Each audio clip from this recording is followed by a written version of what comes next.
A vast, untamed frontier stretches beneath the open sky, marking the first quiet steps of a new journey. Spotting an odd insect instantly pulls Gashu back into vivid memories of his past hunting broadcasts. Staring toward the horizon, he reflects on the drastic turn his entire life took just 6 months ago. Memories flash back to his younger days, getting chewed out by an ally for taking a break during a field hunt. Their party kept pushing deeper into the wild, knowing that swarming insects left them no choice but to march on. Acerus grins at the monitor, watching live viewership surge past 5,000 concurrent viewers. A venomous amoeba triggers total panic across the ranks, yet Gashu stays steady, urging everyone to hold their ground. Bracing for combat, Gashu knows that capturing these raw, dangerous clashes is what makes a broadcast legendary. Flashing a sharp grin straight at the lens, he closes the stream and invites the crowd back for the next episode. Arriving at the meeting shortly after, he laments the low viewership and the disappointing return on their investment. His companions rip into his performance, asking why his reaction to the slime was so stiff and arguing he should hype bigger beasts. The party acknowledges Acerus's relentless drive, knowing their guild leader always cooks up schemes to keep streams on top. Over the past 50 years, broadcast magic reached the common masses, turning the streaming industry into a cutthroat battlefield. Driven by pure obsession, Acerus vows to push Blazing Serpent to the top of the world by churning out sensational spectacle. Acerus launches an emergency broadcast with a solemn face, ambushing Gashu on live camera by announcing his expulsion from Blazing Serpent. A sharp snap of Acerus's fingers cuts through Gashu's shock, coldly inviting the audience to pass judgment on his alleged crimes, opening the stream with a brutal allegation. Acerus accuses Gashu of embezzling funds from the guild vault. Office security footage rolls across the broadcast as commentators dissect the grainy frames, pinning the theft on the swordsman. Chat erupts in vicious fury as thousands of enraged viewers demand Gashu's immediate expulsion and brand him a criminal. Acerus watches the chaos from his desk, stone-faced as toxic digital outrage boils over. A woman steps up in tears to fabricate claims of harassment, driving Gashu to roar in desperate denial. Struggling to break free, Gashu triggers a brawl, only to be vilified even harder for raising a hand against his own squad. Leveling an accusatory finger, Acerus formally banishes Gashu from Blazing Serpent. The moment the feed cuts, Acerus drops the drama and casually asks his partner how his tearful act looked. Pleased with the flawless production, Acerus praises the crew for their seamless costume designs and deceptive video edits. When Gashu barges in demanding answers, the guild leader brushes him off with icy disdain. Mocking Gashu's anguish, Acerus sneers that his departure will not hinder the guild's success at all. Gashu reels in disbelief when ordered to drop the act, his years of loyal service twisted into weapons against him. Staring at his trembling hands, Gashu realizes he was used, having slaved away only because they promised to teach him streaming skills. A brutal blow knocks Gashu to the floor, followed by cruel words calling him nothing more than dead weight to the guild. Sprawled across the floor, Gashu endures one last venomous jab, mocking his meager contributions. Towering triumphantly over Gashu, Acerus revels in how their staged cruelty secured record-breaking viewer ratings. Standing in the ruins of his past, Gashu eyes his 8,000 viewers and vows to break 10,000, burying the shame of his public disgrace to forge a new path as an independent streamer. Flashing a cheerful smile on camera, Gashu waves to the chat and officially introduces his new channel, Old Man's Farm Guard, proudly displaying a prized tomato grown with cave fertilizer. Gashu hears a chime as Misery Aronia enters the stream, welcoming her with sincere warmth. The mood turns sour when a toxic message hits the screen, calling his farming boring and mocking the sight of an old man tending crops. Though shaken by the critique, Gashu quickly chuckles, openly admitting that keeping an audience entertained is far harder than expected. A heartwarming comment from Misery Aronia pierces through the insults, declaring that his peaceful farming stream brings genuine comfort. Relaxing his tense shoulders, Gashu beams with gratitude and offers a heartfelt thank you,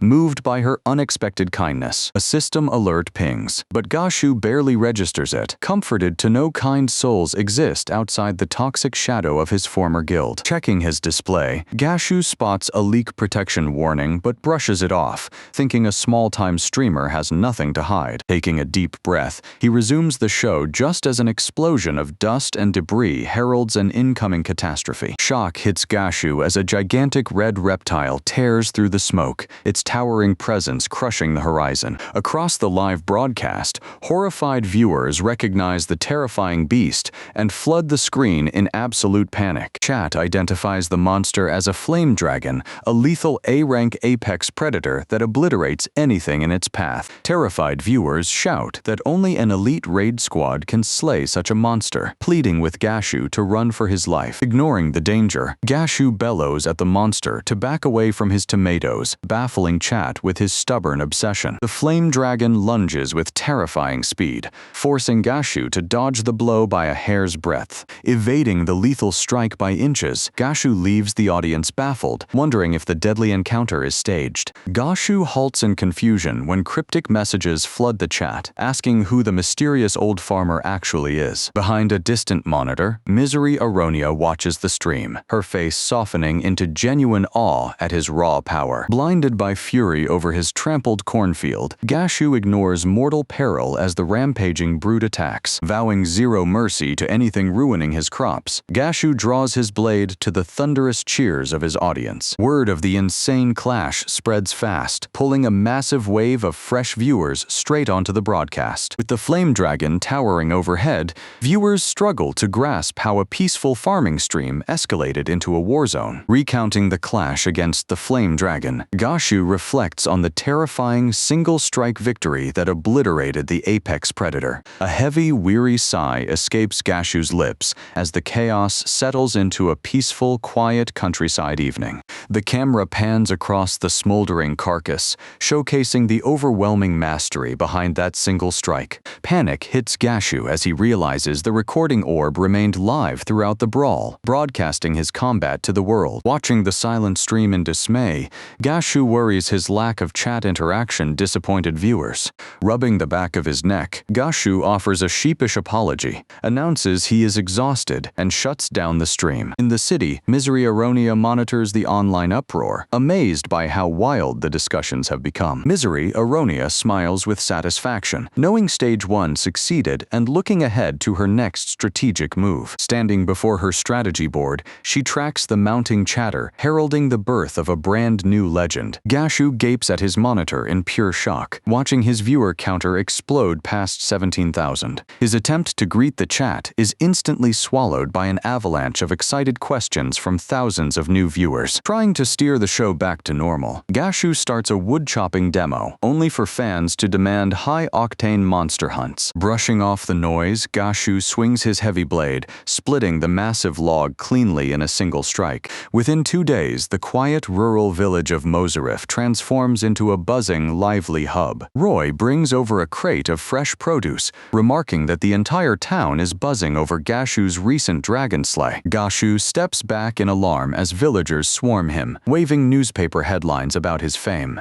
Surrounded by cheering townspeople, Gashu realizes his dragon fight has catapulted his humble farm onto the global stage. Amidst the celebration, a villager approaches Gashu with a grave report about ominous activity near the flame dragon's crater. The farmer speaks of glowing, sinister eyes peering from the pit, prompting Gashu to agree to a full investigation at once. Coordinating their strategy, they plan a daylight scout of the fissure to keep Mozarif's precious crops safe from hidden monsters. As locals joke about finding Gashu a bride, a cloaked young woman arrives in Mozarif, searching everywhere for the swordsman. Introducing herself as a dedicated fan, she insists she carries urgent intelligence meant strictly for Gashu's ears. Spotting him in the distance, the girl rallies the eager villagers to track down Gashu before he vanishes into the hills. Watching the commotion, an elder chuckles warmly, hoping Gashu finally finds love and companionship. Lantern in hand, Gashu steels his resolve before the pitch-black maw of the cavern. A mysterious woman lingers in the shadows behind him,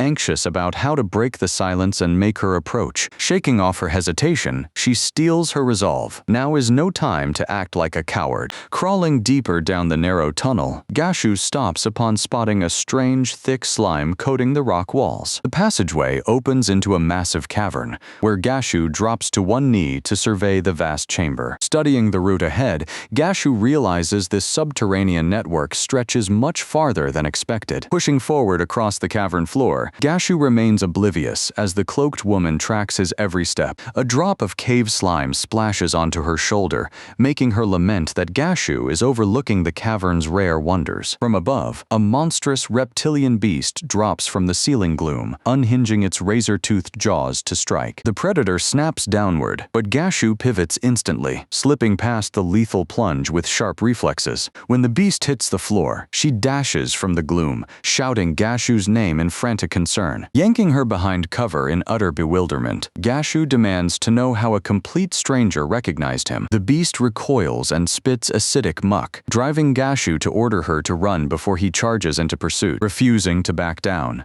she shouts that she finally found her idol and will not leave him as the beast coils to attack. With one lightning-fast strike, she repels the monster, leaving Gashu breathless as he tries to process what just happened. Standing tall in the cavern gloom, she declares with fierce certainty that she will never abandon him. Examining the Udaomaru, she notes that heavy armored scales make ordinary physical attacks useless against the beast. Turning toward Gashu, she insists he must draw a real blade to pierce its defense.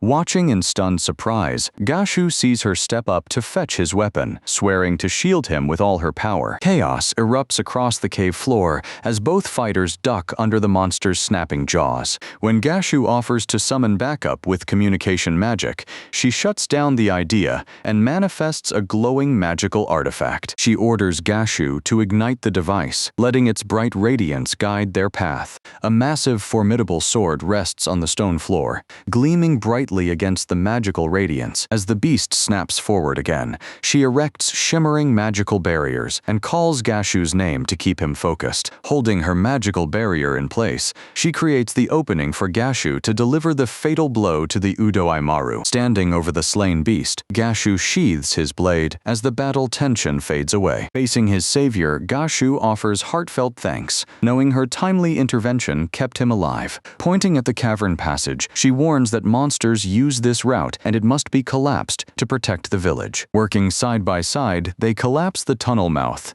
burying the danger and keeping the nearby settlement safe. Brushing off her praise, Gashu feels guilty over the bruises she took coming to his aid. Tracing an old scar on his arm, Gashu reflects on his former mercenary days when he was nowhere near as strong. Looking at her with deep respect, Gashu admits she has always been his greatest inspiration before she steps up to introduce herself. She introduces herself as Misery Aronia, asking if her streaming handle Nyakin rings any bells for him. Recognizing the streaming star instantly, Gashu is stunned to meet her in person and asks how she tracked him down. Misery Aronia reveals that countless hours studying his past farm streams gave her all the clues needed to pinpoint his location. Beaming with excitement, she invites Gashu to co-found a new streaming guild in the royal capital, catching him completely off guard. Watching him closely, Misery Aronia marvels that this humble farmer is secretly a legendary titan, just as Gashu struggles to comprehend why such a famous icon sought him out. Torrents of rain pour from the overcast sky, prompting her to suggest they seek immediate cover.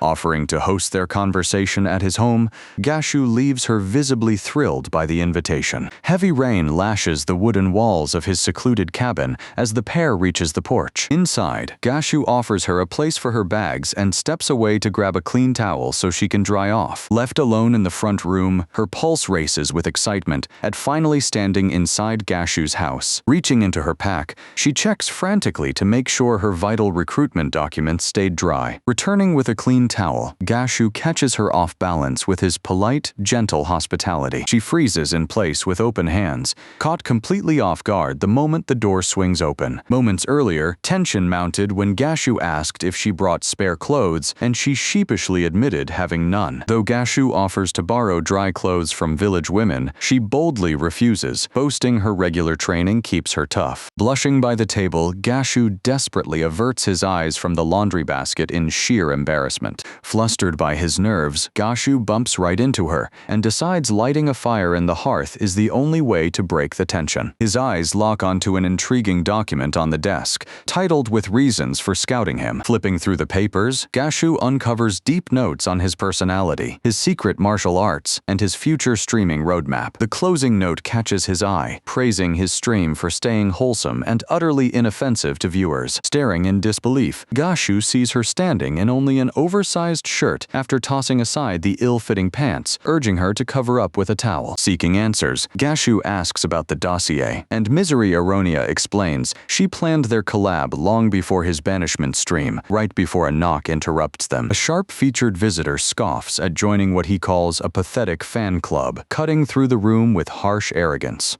Realizing the guest arrived solely to negotiate with him, Gashu walks out the door, leaving the others behind in silence. Confusion sweeps the room over Gashu's departure, and the visitor collapses in bitter frustration, bemoaning that they arrived too late to secure him. Desperate to salvage the pitch, the recruiter begs Gashu to join their guild with promises of stardom, but Gashu remains unmoved and offers a cold farewell. Her icy retort cuts through the tension as she declares she refuses to serve under someone she considers a total joke. Fuming with indignation, her companion demands to know why she turned hostile after sitting quietly for so long. Misery Aronia erupts in fury, her eyes flashing with rage as she swears never to forgive anyone who insults Gashu. Standing her ground with bleeding knuckles, she brushes off their accusations with defiant irritation. Her partner steps in to scold her recklessness, quickly proposing a compromise by offering Gashu's contact details in exchange for scouting him. Ignoring the argument, she turns away with a calm smile, declaring she will locate him on her own before walking out on the stunned group.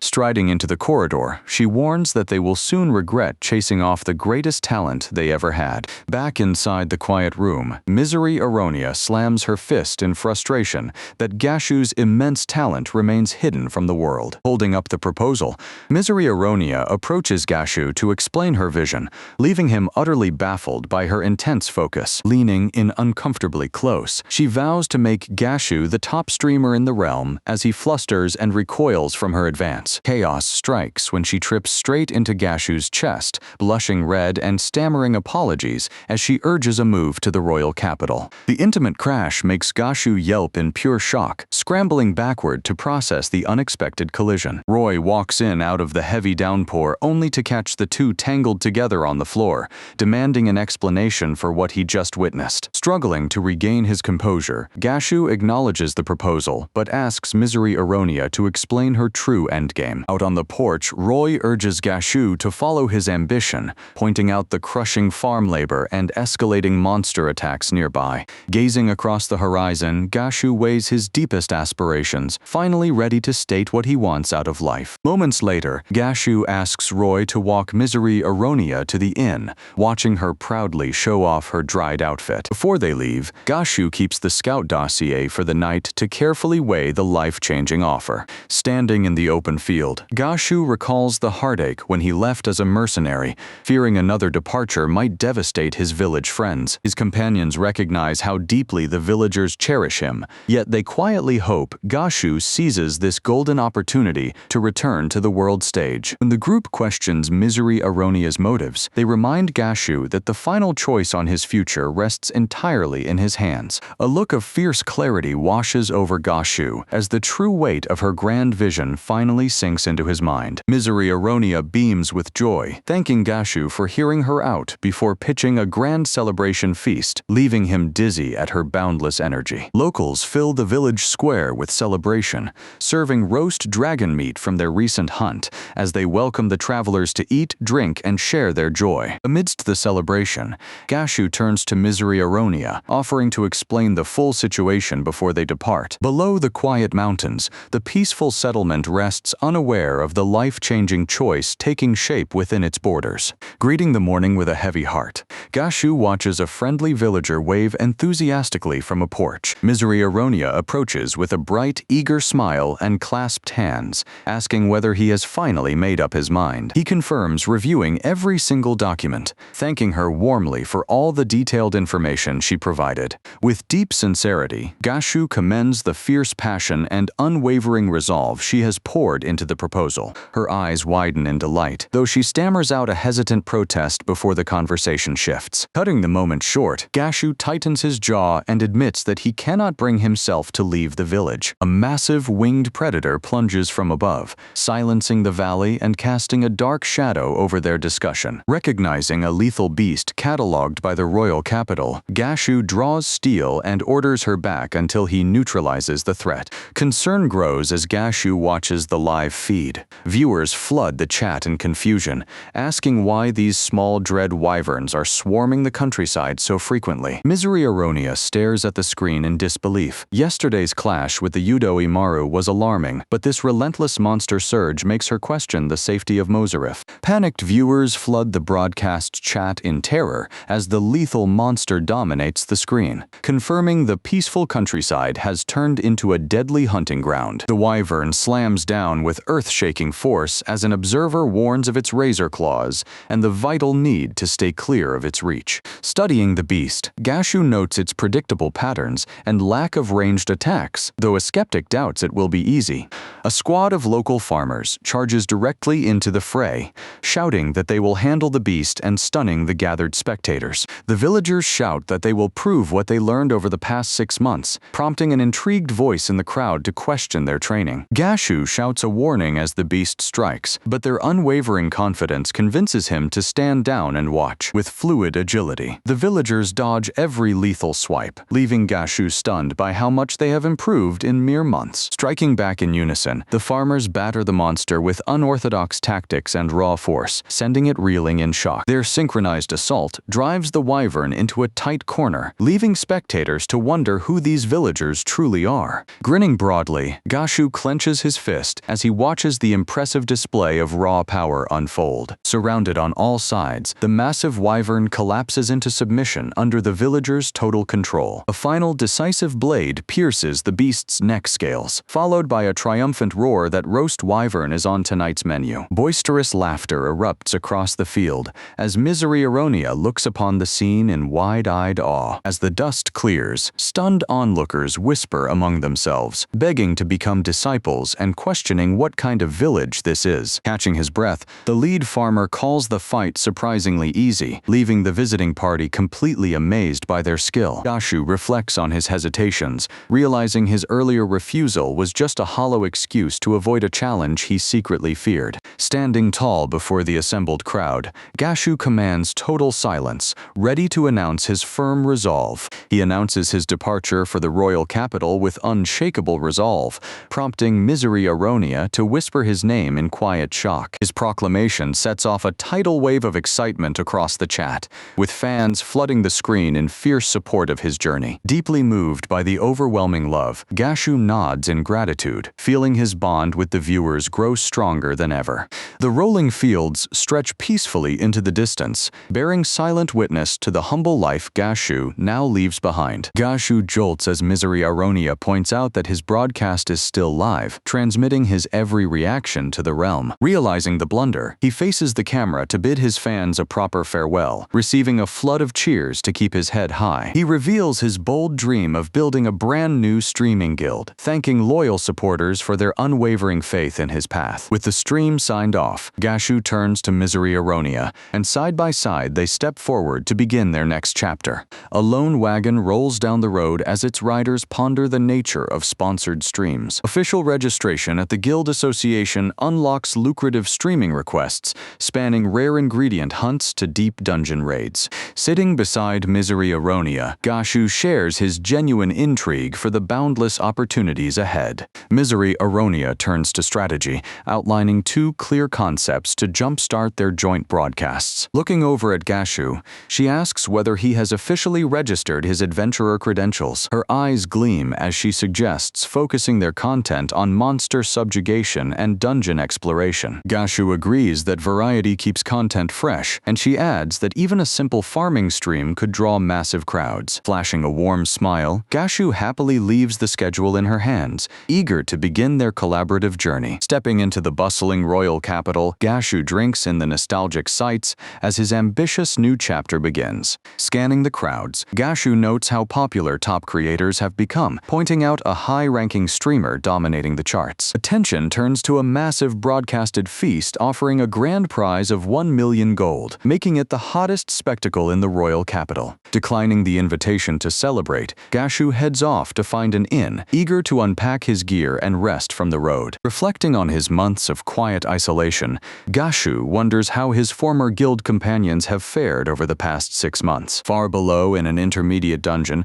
a terrified party of adventurers runs for their lives from a rampaging beast. Panic erupts as the beast lunges, forcing the rear guard into a desperate scramble to hold off the lethal predator. A barrage of toxic comments floods the broadcast screen, mocking the guild's pathetic failure and endless member turnover. Watching the disaster, he grins manically at the audience's craving for failure, using rumors of Gashu's departure to fuel the gruesome spectacle. Fueled by reckless ambition, he dashes through dark stone corridors, vowing to abandon standard subjugation streams for a far more lucrative spectacle. Inside the bustling guild association in Graham, a cheerful receptionist welcomes the newcomers, handing over the registration forms to create their new guild. Staring down at the blank application, reality hits the pair as they realize they haven't chosen a name for their guild or even secured a base of operations. Maintaining her pleasant smile, the receptionist kindly invites them to take all the time they need before turning in the completed parchment. During their deliberation, an inquisitive woman approaches their table, leaning in closely to ask if they are truly the famous duo from the stream. Her expression blooms with excitement as she clasps her hands together, joyfully revealing herself as a devoted fan of Gashu's recent broadcast.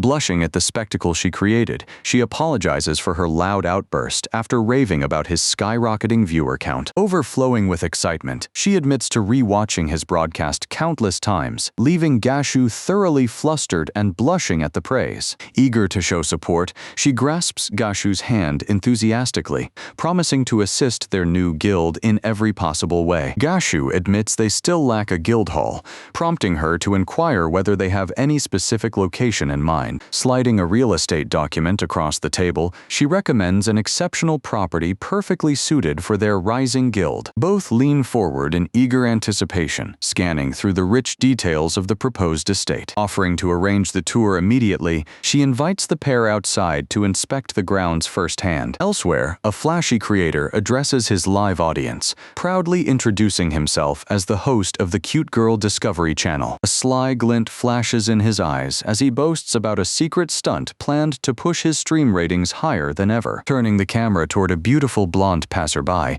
the streamer calls out to her in a playful, flirtatious tone. Viewers react instantly, flooding the live chat with wild praise for such a bold approach toward the gorgeous stranger. Undeterred by the crowd, the streamer showers the girl in flattery, comparing her radiant grace to that of an angel. The blonde introduces herself as Misery Aronia, but the streamer Weiss brushes past formalities, enchanted by her name. With a slick flick of the wrist, Weiss produces an elegant ticket, determined to reel in Misery Aronia for the broadcast. Misery Aronia stares at the golden pass in front of her, stunned by the flashy gesture. The ticket offers VIP entry to Chartreuse Restaurant, an elite spot frequented by pop idol Melvis Aronia, leaving Misery Aronia bewildered. Weiss presses harder, arguing that declining such a lavish invitation would insult the gods, shamelessly cornering her into a date. A flamboyant streamer interrupts the encounter, loudly accusing him of preying on Misery Aronia as the crowd whispers over the scandal. Sensing grave danger, Misery Aronia shouts a warning, but Gashu stands his ground with an unreadable stoic calm. Extending a steady hand, Gashu reassures Misery Aronia that he has this handled. The arrogant challenger mocks that composure, barking about cowardice as Gashu stands firm, demanding they settle matters without brawling in a crowded street. Brushing off the plea, the B-class adventurer from the royal capital boasts of his rank and lunges forward, only to eat a lightning counterstrike strike that slams him into the dirt. Blood spills across the pavement as the challenger clutches his broken face, his arrogance shattered even as he tries to sneer. Unable to land a single hit, the fighter stumbles back in disbelief, watching Gashu slip past every strike with flawless precision before a stunned crowd. Gashu cuts off the challenger's wild protests with a sharp command, demanding silence as his patience runs out. Narrowing his eyes with resolute focus, he leaves no room for hesitation, closing the gap in a blur of speed. His knuckles drive straight through the warrior's steel armor.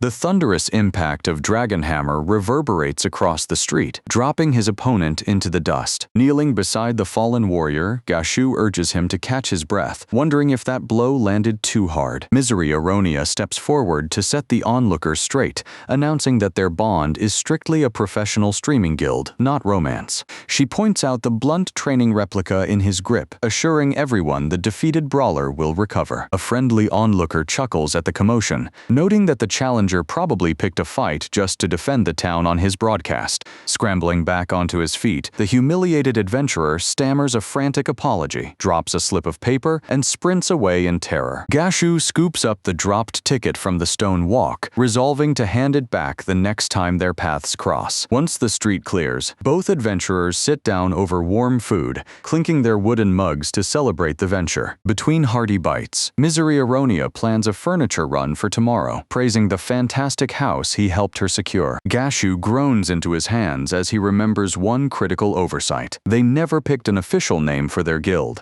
Misery Aronia pitches overly dramatic titles like Blazing Serpent, but Gashu shakes his head at the ridiculous flair. Drained by the endless brainstorming, he slumps against the wooden table until Misery Aronia tells him to eat before the stew gets cold. A bright grin spreads across her face as she suggests combining classic guild titles after dinner. Trading warm glances, the pair finally relaxes into the tavern atmosphere to enjoy the rest of their evening. Sitting across from Gashu, Misery Aronia buzzes with excitement about their streaming plans, savoring every minute of their dinner. In a rare moment of vulnerability, Misery Aronia confesses her struggle to name their group, inspired by the kind and steady warmth of Gashu. Her eyes soften as she whispers the word son, leaving Gashu red-faced and overwhelmed by the comparison as he offers sincere gratitude. Puzzled by his blush, Misery Aronia stares until Gashu awkwardly accepts the weight of her sincere praise.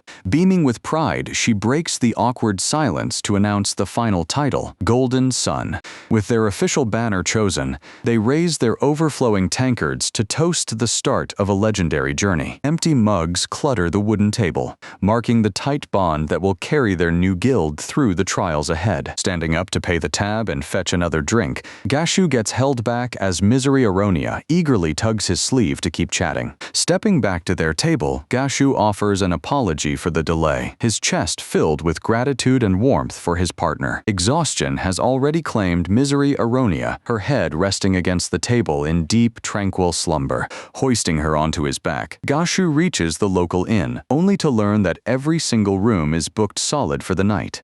Desperate for shelter, Gashu pleads with the innkeeper, who relents and opens up a private room as a special exception. Laying her onto the soft mattress, Gashu freezes upon realizing the small room contains only one single bed. Standing over the sleeping Misery Aronia, Gashu feels his heart pound against his ribs, his hand trembling as he leans over the bed. Bending down slowly, he draws close to her peaceful sleeping face. Conscience clashing with raw instinct, Gashu questions his own sanity as his arms wrap around her in a desperate embrace. Frozen in the silence of the bedroom, he holds her close, his thoughts racing at the sheer weight of this moment. Cold sweat drenches Gashu as panic sets in, terrified by the impropriety of an older swordsman holding a young girl like this. Misery Aronia stirs with a faint smile, murmuring about chat comments in her sleep, completely oblivious to his turmoil. Backing away toward the edge of the room, Gashu steps across creaking floorboards, watching her rest in total peace. Morning light pours through the curtains as birds chirrup outside,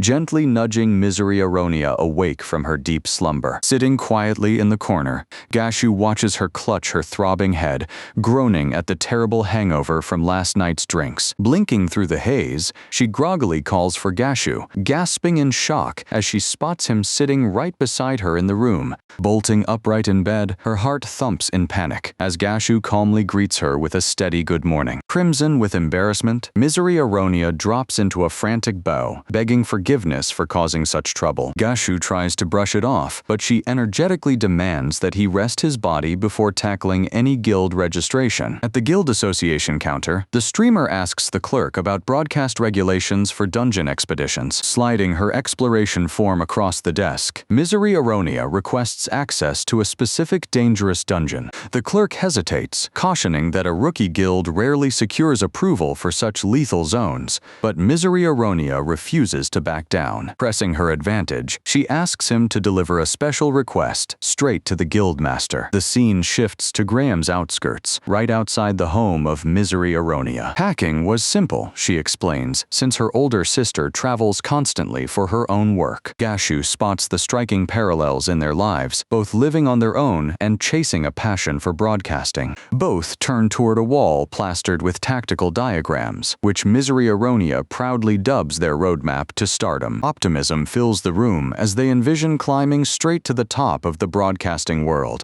Gashu admits he tried copying top streams with a heavy greatsword and failed, so she offers him rapier combat lessons instead. Standing before the estate, both partners proudly declare the building their official guild headquarters. Surveying their new territory, Misery Aronia marvels at the massive yard and grand dining hall, ideal for farming with Gashu. Stunned by the estate's immense size, the duo maps out the expansive layout before hauling crates of broadcasting gear into their private quarters. Turning to Roy, they hand over the administrative reins, and he confirms he can manage the dormitory and office duties for the next 3 days. Roy brings up fresh news, noting that Misery Aronia alerted him about an A-rank adventurer arriving solely to handle monster subjugation. Midway through their debate on the monster surge, a creaking door hinges open, snapping their attention toward the doorway. Misery Aronia bursts in, fresh from the bath in nothing but a towel, cheering about their S-rank dungeon permit as Gashu turns bright red. Gashu whips his head away in complete panic, left breathless by the mortifying encounter as she scrambles out to get dressed.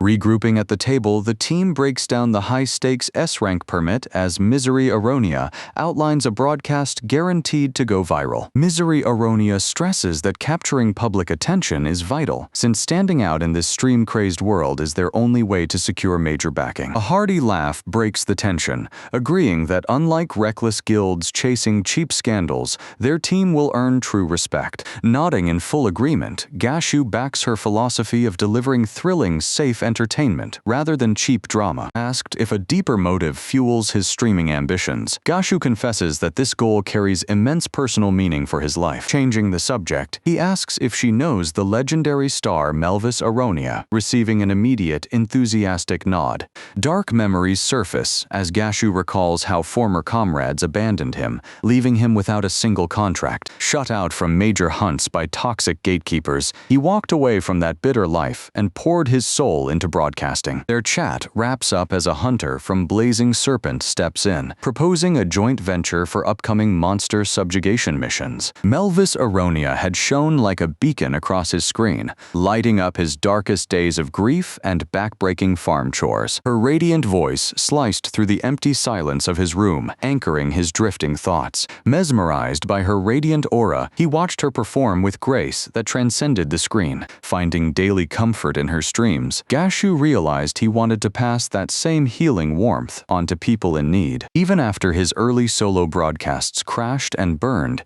he refused to give up on forging that magical bond with an audience. Misery Aronia passionately explains her mission to spotlight hidden brilliance, knowing that meeting Gashu gave her a renewed purpose to share his charm. Next morning, she playfully teases Gashu about his visible jitters, urging him to steady his nerves before their big broadcast begins. With a decisive click, she starts the live stream and invites Gashu to step into the spotlight beside her. Beaming into the camera, Misery Aronia introduces herself and Gashu to officially launch their new streaming guild, Golden Sun. Thousands of curious viewers instantly flood the chat interface, asking about new faces and recognizing the veteran swordsman. Watching the live viewer counter skyrocket, Misery Aronia gasps in disbelief that their channel debut shattered all normal benchmarks. Unfurling their guild banner with pride, Misery Aronia presents the slogan as Gashu steers the talk back on track. Raising raising the guild banner with a confident flourish, she completely fails to notice that the text is upside down. Chat erupts with instant laughter and confusion over the blunder, turning the inverted guild banner into the main attraction. Flushing red with embarrassment,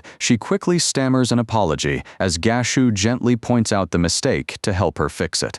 With the banner flipped right side up, Gashu boldly pledges to bring smiles to everyone and reach the pinnacle of the streaming world. Suggestions pour across the stream chat, from greatsword combat tutorials to daring challenges demanding an immediate A-rank dungeon dive. Looking ahead to their next broadcast, Gashu recognizes the intense difficulty of the ambitious path they chose together. Arriving at the main gate of Graham next morning, they meet the guide Sigurd, who openly doubts their plan to challenge an S-rank dungeon on a debut stream. Gashu brushes off the skepticism with steady confidence, reminding Sigurd that their combined skills match seasoned S-rank and A-rank adventurers. Strict regulations dictate that high-ranking adventurers supervise entry, requiring an official dungeon key before anyone can pass inside. Once the formalities conclude, Gashu signals the party forward, eager to delve deep underground. Before them glows the mystical, radiant entrance of the S-rank dungeon, the Blue Crystal Cave. Gashu raises the key with a hardened expression,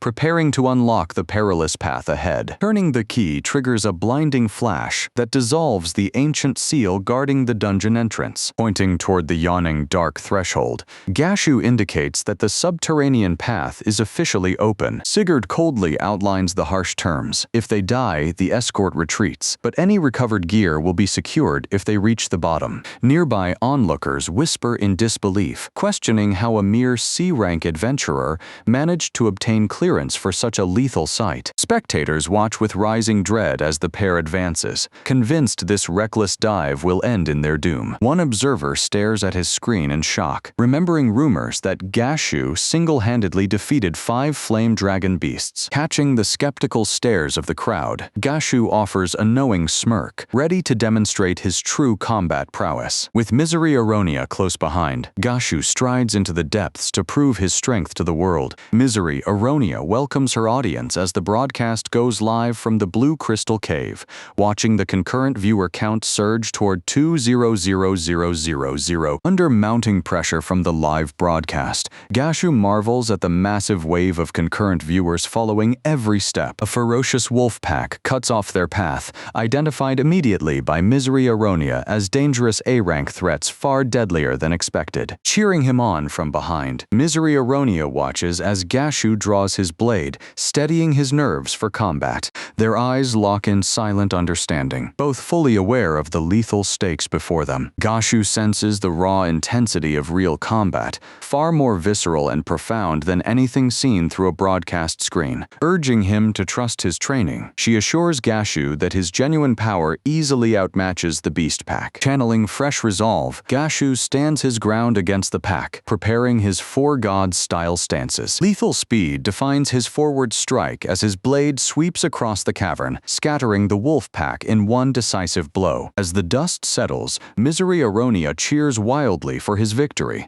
stunned that he just unleashed the legendary Four Gods style on camera. Onlookers stare in disbelief, knowing that mastering such divine martial arts should be impossible outside the Beastman race. Scratching his head, Gashu innocently admits he only copied movements from an instructional video during morning exercises. Daily calisthenics for personal health had somehow allowed him to master the complex martial form. Stream viewers erupt in absolute shock, flooding the chat with praise and branding him a genius whom veteran masters cannot match. Chat humorously teases him about his absurd modesty, demanding he accept his obvious genius rather than pretend it was simple gymnastics. Misery Aronia turns back to the camera, promising even greater thrills ahead and urging viewers to stay tuned for the next battle. Catching her breath, Misery Aronia suggests a short rest after clearing the monster horde. Checking their coordinates, Gashu confirms they have already cleared 2/3 of the dungeon. An unexplored threshold catches their attention, leading to a chamber absent from the map. Stepping into the secret chamber, they find a treasure chest, whose live broadcast documentation instantly validates their right to claim it. Opening the chest reveals a jar filled with glowing fairies used for natural dungeon lighting. Explaining their function to the stream, Misery Aronia notes that these captive fairies provide steady magical light. Gashu Gashu smiles with full confidence in her dungeon knowledge as they advance deeper. Watching the glowing fairy drift away, she gazes in quiet wonder at the gentle spirit. Navigating the dense subterranean gloom, she admits how foolish it was to venture into an uncharted dungeon without reliable illumination. A screeching swarm of steel bats erupts from the shadows, making it difficult to swing a heavy greatsword in such tight quarters. Gashu orders her to stand clear amid the deafening flap of wings, urging her to angle the light directly onto his guard. With the light focused, Gashu prepares a devastating strike from the Four-God style. His heavy blade flashes at blinding speed, cutting through the swarm like water over dead leaves and stunning every spectator watching. Misery Aronia provides rapid commentary on each strike from Gashu, but when he begs her to step back, she gracefully cuts down steel bats herself to Chat's awe. Alarmed by the rising danger, Gashu urges an immediate tactical retreat, yet Misery Aronia brushes off his concerns with absolute confidence. Pointing to the climbing viewership, she reminds him that their intense training prepared her perfectly for this exact level of pressure. White-knuckling his hilt, Gashu firmly reminds her that survival and absolute safety must always come before entertainment. Gashu fixes her with a protective gaze, declaring he will not let her get hurt, though she merely replies with a teasing, dismissive grin.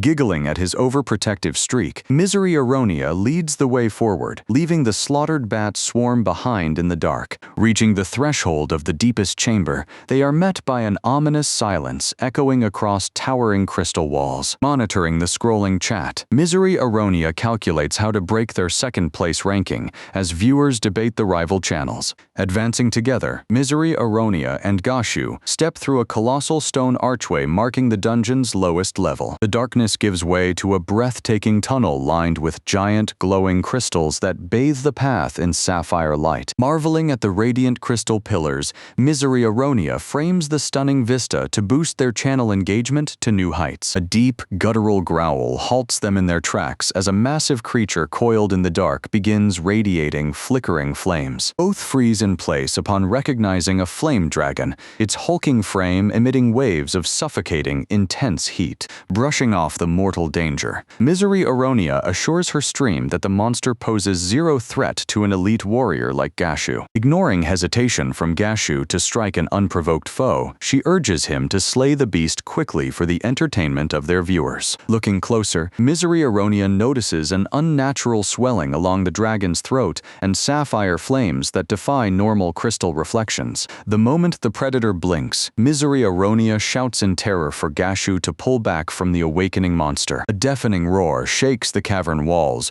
revealing a deadly monstrosity far more formidable than any standard flame dragon. Rearing its colossal frame amid searing heat, the beast reveals itself as an exceptionally dangerous mutant variant. Gashu inspects the beast in shock, recognizing that its physiology and thermal ecology deviate completely from standard dragons as an unrecorded discovery. Even with lethal doom looming overhead, Misery Aronia shows fearless nonchalance, leaving Gashu stunned by her absolute lack of fear. Gripping his greatsword with steel focus, Gashu tracks the monster's movements, cautious of how it mimics a flame dragon before revealing its true nature. Calling out to Misery Aronia, Gashu warns her to stay back as the charging behemoth rumbles forward. The beast unleashes a torrent of blue fire, but Gashu spots its limited breath range and holds his defensive stance. Unbroken torrents of dragon fire roar without pause, the searing heat forcing Gashu to stay on constant guard. Reading the beast's movements, Gashu deduces an internal fire organ fuels the endless blaze without pausing for breath. Hurling his greatsword like a spinning boomerang,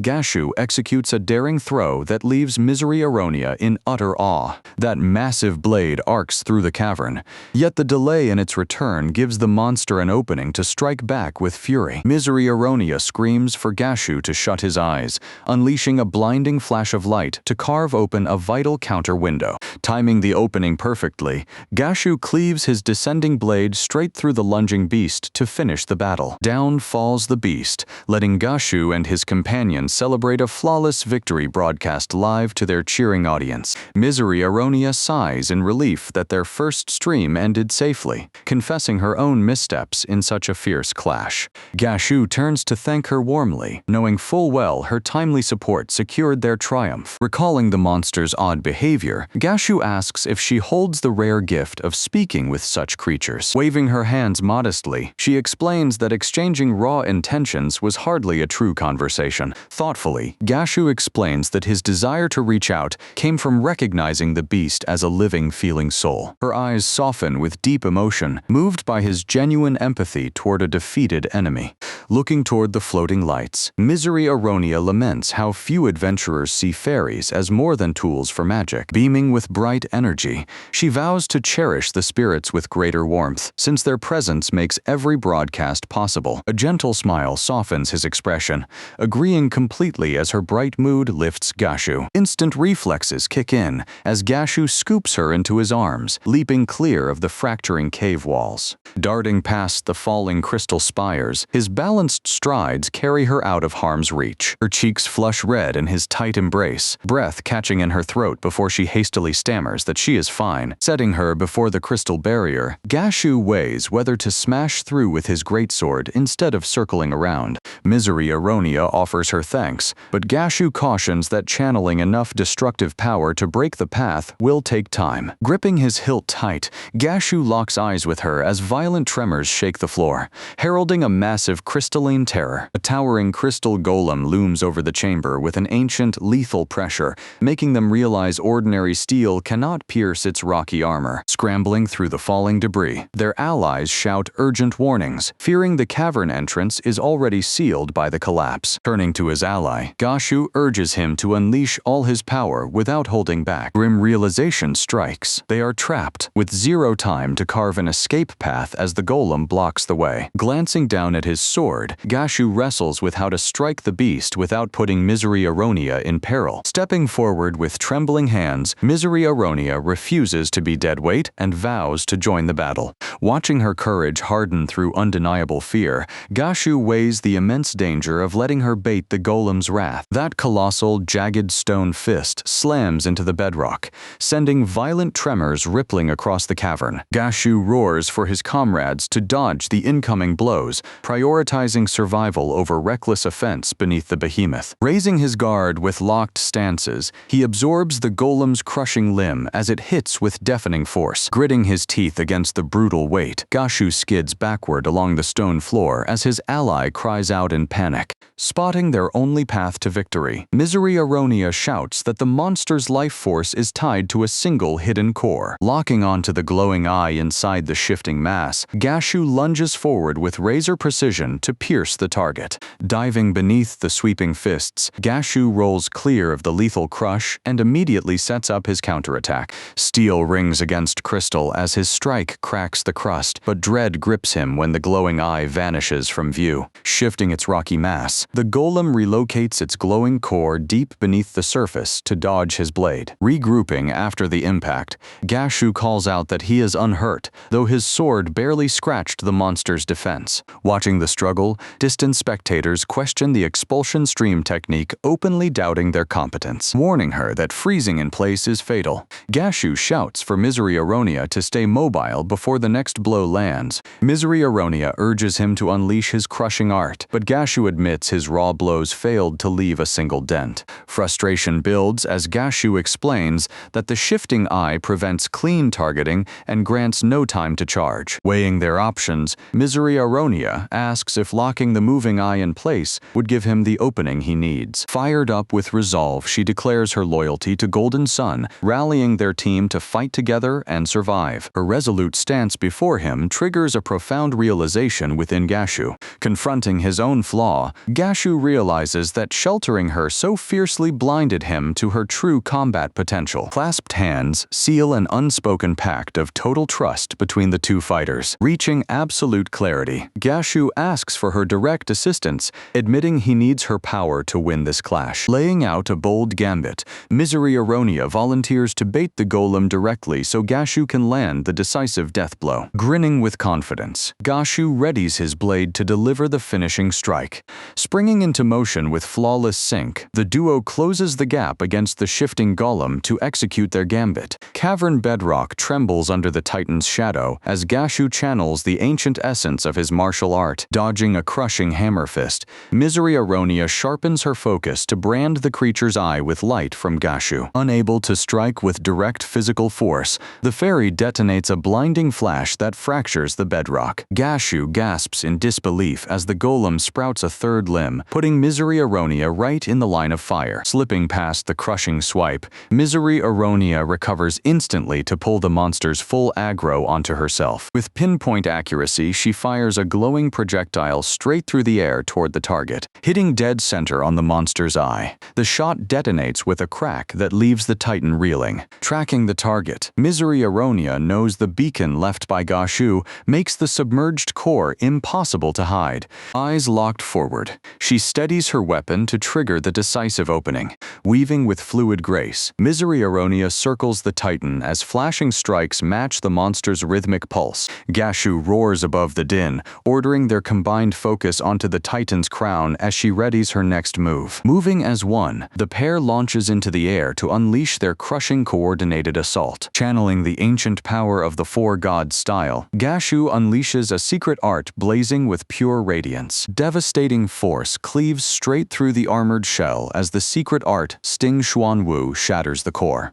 Tremors ripple through the cavern as Gashu lowers his blade, marveling at the destructive power of his martial art. Standing amidst the settling dust, Gashu watches Misery Aronia celebrate their victory with thousands of fans cheering in the livestream chat. Signing off the broadcast with a bright smile, Misery Aronia concludes the stream, leaving Gashu relieved that their raid in the Blue Crystal Cave ended safely. An approaching acquaintance stammers in disbelief that they conquered the crystal golem, his voice laced with shock and reluctant respect. Gesturing proudly toward Misery Aronia, Gashu credits their combined teamwork as the true foundation of their hard-earned victory. Baffled upon learning the official rank of Gashu, the newcomer calls it total nonsense that an elite combatant is still registered as C rank. Bristling at the critique, Misery Aronia fires back that their path since leaving Blazing Serpent has been rough and rigid guild rules do not fit their style. Listening closely to the advice, Gashu agrees that taking the upcoming rank promotion exam is essential for their future growth. The mood turns sour as the acquaintance dismisses their win,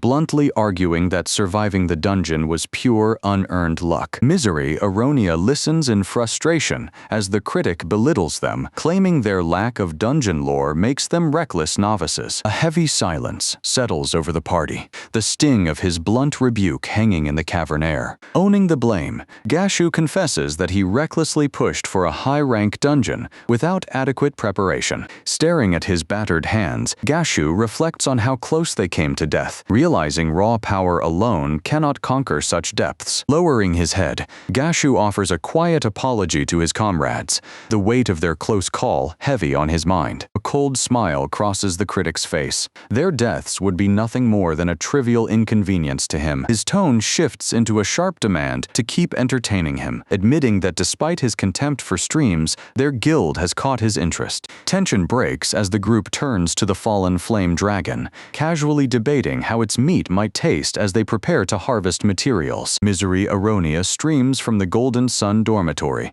eager to share the latest updates with her fans. Radiating pure excitement, she celebrates the guild's meteoric rise, announcing peak viewership broke 1,000,000 and registered fans climbed past 8,000,000. Laughing off his embarrassment over broadcasting to such a crowd, Gashu marvels at the incredible milestone they achieved. Noticing how quickly the alcohol hits her, Gashu watches in amusement as she boldly predicts their next stream will shatter records with 1 million live viewers. Resting her head on the table, she sighs in relief relief, confessing how long she had searched for this exact moment. Pouring another drink, Gashu settles in to listen to her past, surprised that she still had an untold story left to share. Her tale begins 10 years ago near the highway of Graham, where she secretly trailed her parents' carriage, tumbled off, and was left stranded in the wild. Stranded alone in the wilderness, she bitterly regretted never learning communication magic to call for help. Terror grips her as a ferocious beast lunges forward, snapping its vicious jaws. Fangs clamp down into flesh with a sickening, brutal crunch. A swordsman cuts into the chaos, shouting to make sure the little girl is unharmed. He drives his blade deep into the beast, tearing its grip away as crimson blood sprays across the dirt. With the beast dead, he realizes the danger she was in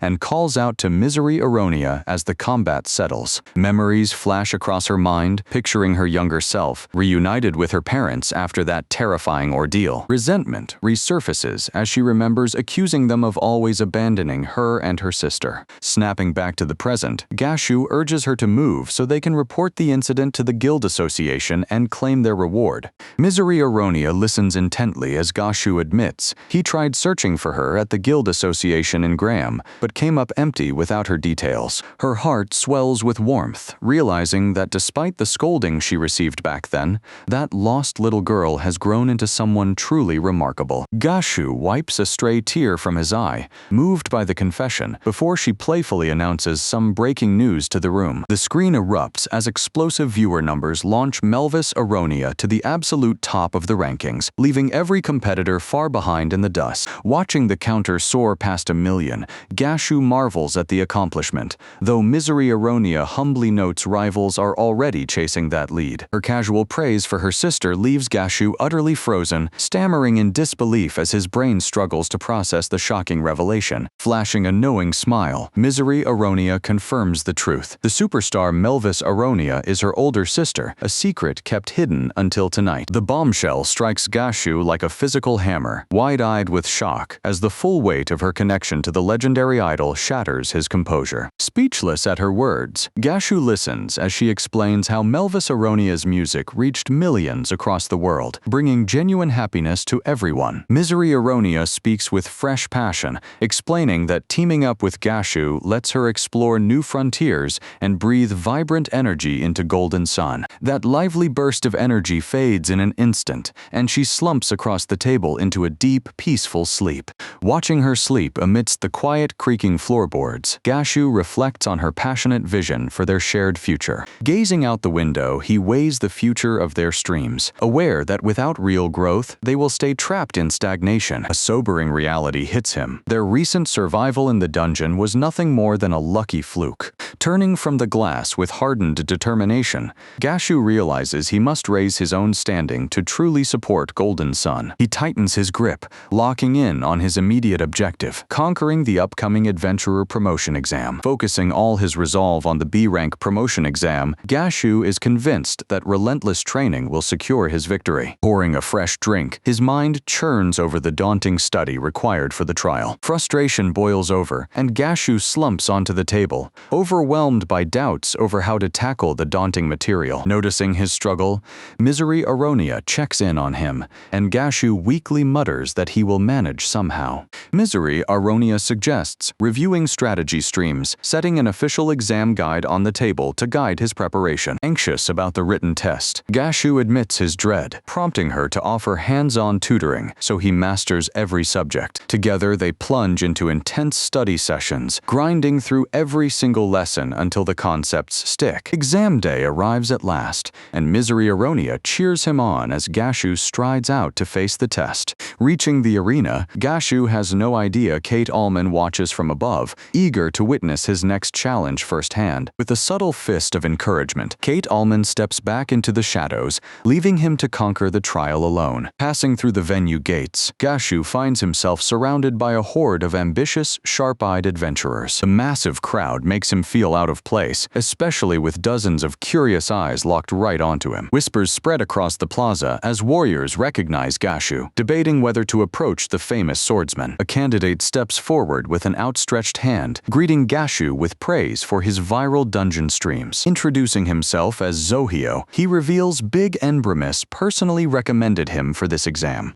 A loud announcement booms across the courtyard, ordering every candidate to surrender their weapons and gear before testing begins. Trading a determined nod with Zohyo, Gashu agrees to give everything he has as the exam gets underway. Relief washes over Gashu as the written exam mirrors the exact problems he drilled, all under the sharp, watchful eye of a nearby examiner. Writing with swift precision, Gashu fills out answer box after answer box, breezing through the test with absolute confidence. Startled by his blazing pace, the proctor glares in suspicion, wondering if Gashu smuggled in cheat sheets to finish so quickly. Shrugging off the scrutiny, Gashu moves to the physical phase, where candidates must pair up for trials of strength, speed, and endurance. Teaming up with Zohyo, Gashu has no clue his partner plots sabotage, deliberately loosening his grip during sit-ups to wreck his form. At the starting whistle, Gashu launches into rapid sit-ups, keeping perfect cadence through sheer core power. Unexpected instability rocks his balance as Zohyo intentionally lets go of his ankles, forcing Gashu to fight through intense strain. Glaring at Zohyo with fierce irritation,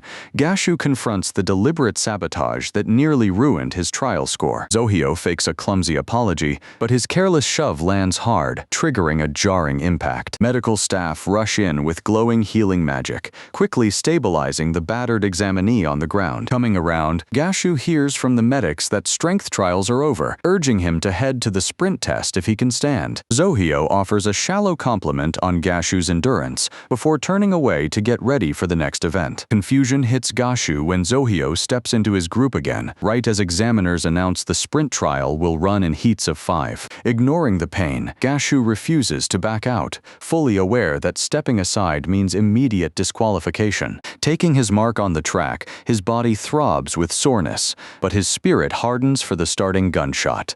Surging off the line with blazing speed, Gashu leaves every rival behind as he powers through the physical strain. The jumping course looms next, and Gashu readies his legs for the high hurdle. With a fierce leap, Gashu clears the barrier with ease, leaving onlookers stunned by his athletic prowess. Murmurs sweep the crowd as spectators debate whether such strength comes from obsession or pure talent. Candidates assemble for the endurance trial, completing 100 laps around the perimeter track. The race kicks off and Zohyo trips immediately, stumbling hard over hidden caltrops. Attention turns to the martial arts arena, where contenders must prove mastery across various weapons or barehanded combat. Stepping forward, Gashu asks the proctor whether demonstrating proficiency with multiple weapons earns bonus marks. Demonstrating his four-god-style mastery, Gashu fluidly transitions between sword, hammer, spear, axe, and dagger before the examiner. Mobbed by eager onlookers, Gashu stays humble even as admiration for his four-god style spreads across the arena.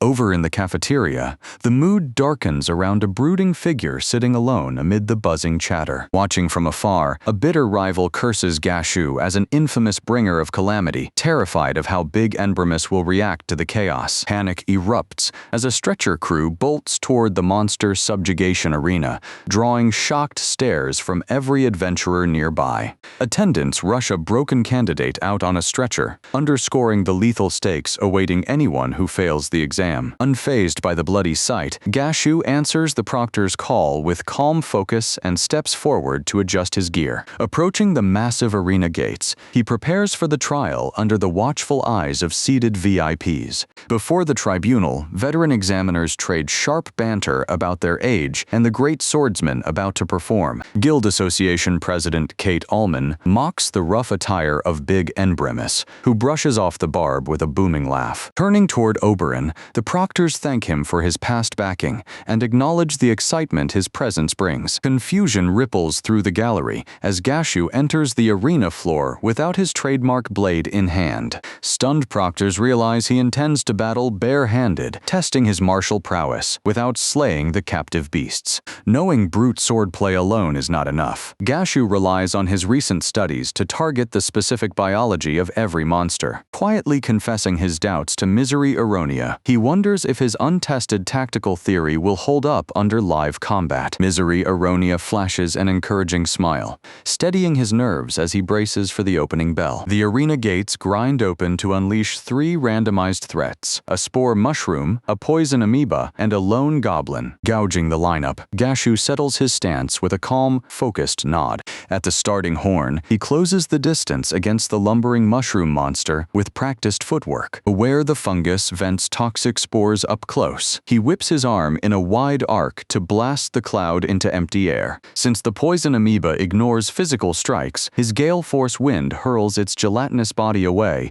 before he corners the isolated goblin out in the open. With a fierce shout, Gashu drives a devastating dragon hammer straight into the goblin, neutralizing it instantly. Up in the observation gallery, examiners watch with keen interest as Gashu nods at the success of his battle plan. Scraping bootsteps echo across the arena floor, catching the attention of Gashu as a heavy tread draws near. A challenger trudges forward under the weight of an enormous blade, growling bitter curses beneath his breath. Spectators on the balcony murmur in confusion, debating who the intruder is and whether proctors must intervene. Gashu asks if he dragged that massive iron all this way, only for the hostile stranger to bark that this arena is no playground. Eyes wide with fury, the intruder accuses Gashu of playing innocent after committing crimes that drove even Asurus to absolute rage. Hearing the veteran adventurer's name, Gashu stammers in complete disbelief. Hoisting his massive blade, the fanatic vows bloody vengeance for everyone who stood by Asurus, igniting a fierce clash. A colossal winged beast dives from above, snatching the sword straight out of the air as Gashu and Misery Aronia gape in disbelief. Gashu stares as the heavy blade clatters down before his feet, landing smoothly on the arena floor. The beast rests as its handler strokes its feathers with fond gratitude. Introducing himself as S-rank beast tamer Sema Bandiger, the newcomer reveals he was sent to oversee Gashu, stunning the swordsman. Sema Bandiger addresses his winged beast, calmly asking if he should execute the pest causing this disruption. Darting forward with explosive speed, the winged monster sweeps past the startled onlookers in a blur. The intruder cowers beneath the looming shadow, his bravado crumbling into panic as he shrieks in terror. Sema Bandiger points at the conspirators, exposing them as the vermin sabotaging this trial from day one. Standing firm, his imposing aura terrifies the conspirators as they realize their covert beast was neutralized. The cornered monster flails in a clumsy strike before getting swatted aside, exposing the assassin's hidden poison caltrops. Kneeling with calm expertise, the tamer tends to the distressed creature without a hint of hesitation or emotion. Watching the creature exhale peacefully, the veteran relaxes his tense jaw and surveys the quieted arena. Turning to the disarmed saboteur, he calmly insists that they de-escalate the brawl and speak like rational men. Handing the creature over to the examiners, he tells the captive to disinfect his mouth and brushes off his thanks. When guards step forward, his sharp command compels them to back away without a single word of protest. Fixing his eyes on Gashu, the tamer shifts his tone to address the true reason he was dispatched to observe this exam. With a piercing glare, he accuses Gashu of using illicit tricks to clear an S-rank dungeon on a mere C-rank license. Sweat beading on his brow, Gashu recoils and insists his party followed every official protocol to the letter. Inside the silent halls of the Graham Library, a young woman sits engrossed in research among towering archives. Sigurd approaches her table, introducing himself as an old expedition ally whose face she struggles to place. Taking a seat, Sigurd explains he came to research the Four Gods style, prompting a polite nod from the girl. Surprise registers on her face as Sigurd reveals his specialized talent for long-range communication and broadcast magic. Lamenting the loss of an escaped glow bug, he resolves to master lighting magic to aid his future broadcasts. Browsing an ancient tome together, they uncover the Skybox technique, a spatial spell invaluable for upcoming quests. A stern librarian hushes them with a sharp glare, prompting a whispered apology. Whispering past the warning, she notes how Gashu and his unique martial techniques now captivate the entire city. Sigurd brushes off the praise as a simple four-god style scholar, eagerly explaining how spirit flames coat a blade. Their lively debate ends abruptly under the furious glare of the librarian, who seethes at the persistent noise. Flushing with embarrassment, she clamps a hand over her mouth as her voice echoes through the silent hall. Elsewhere on the arena sands, a challenger questions the integrity of the trial unfolding before them. Staring down his target with a sinister smirk, the foe declares that troublesome adventurers are best erased. Shock registers on the defender's face as his attacker explodes forward in a lethal blur. Unleashing a rhythmic barrage of rapid punches, the martial artist mocks his bewildered foe as nothing more than a clumsy brute. Pausing to survey the roaring arena, Gashu confesses he is utterly baffled as to why he was dragged into this public trial. Though baffled by his sudden fame, Gashu feels the crushing weight of public expectation, and the crowd's roar ignites his resolve. Driven to honor the faith placed in him, Gashu demands to be taught the true mindset demanded of elite adventurers.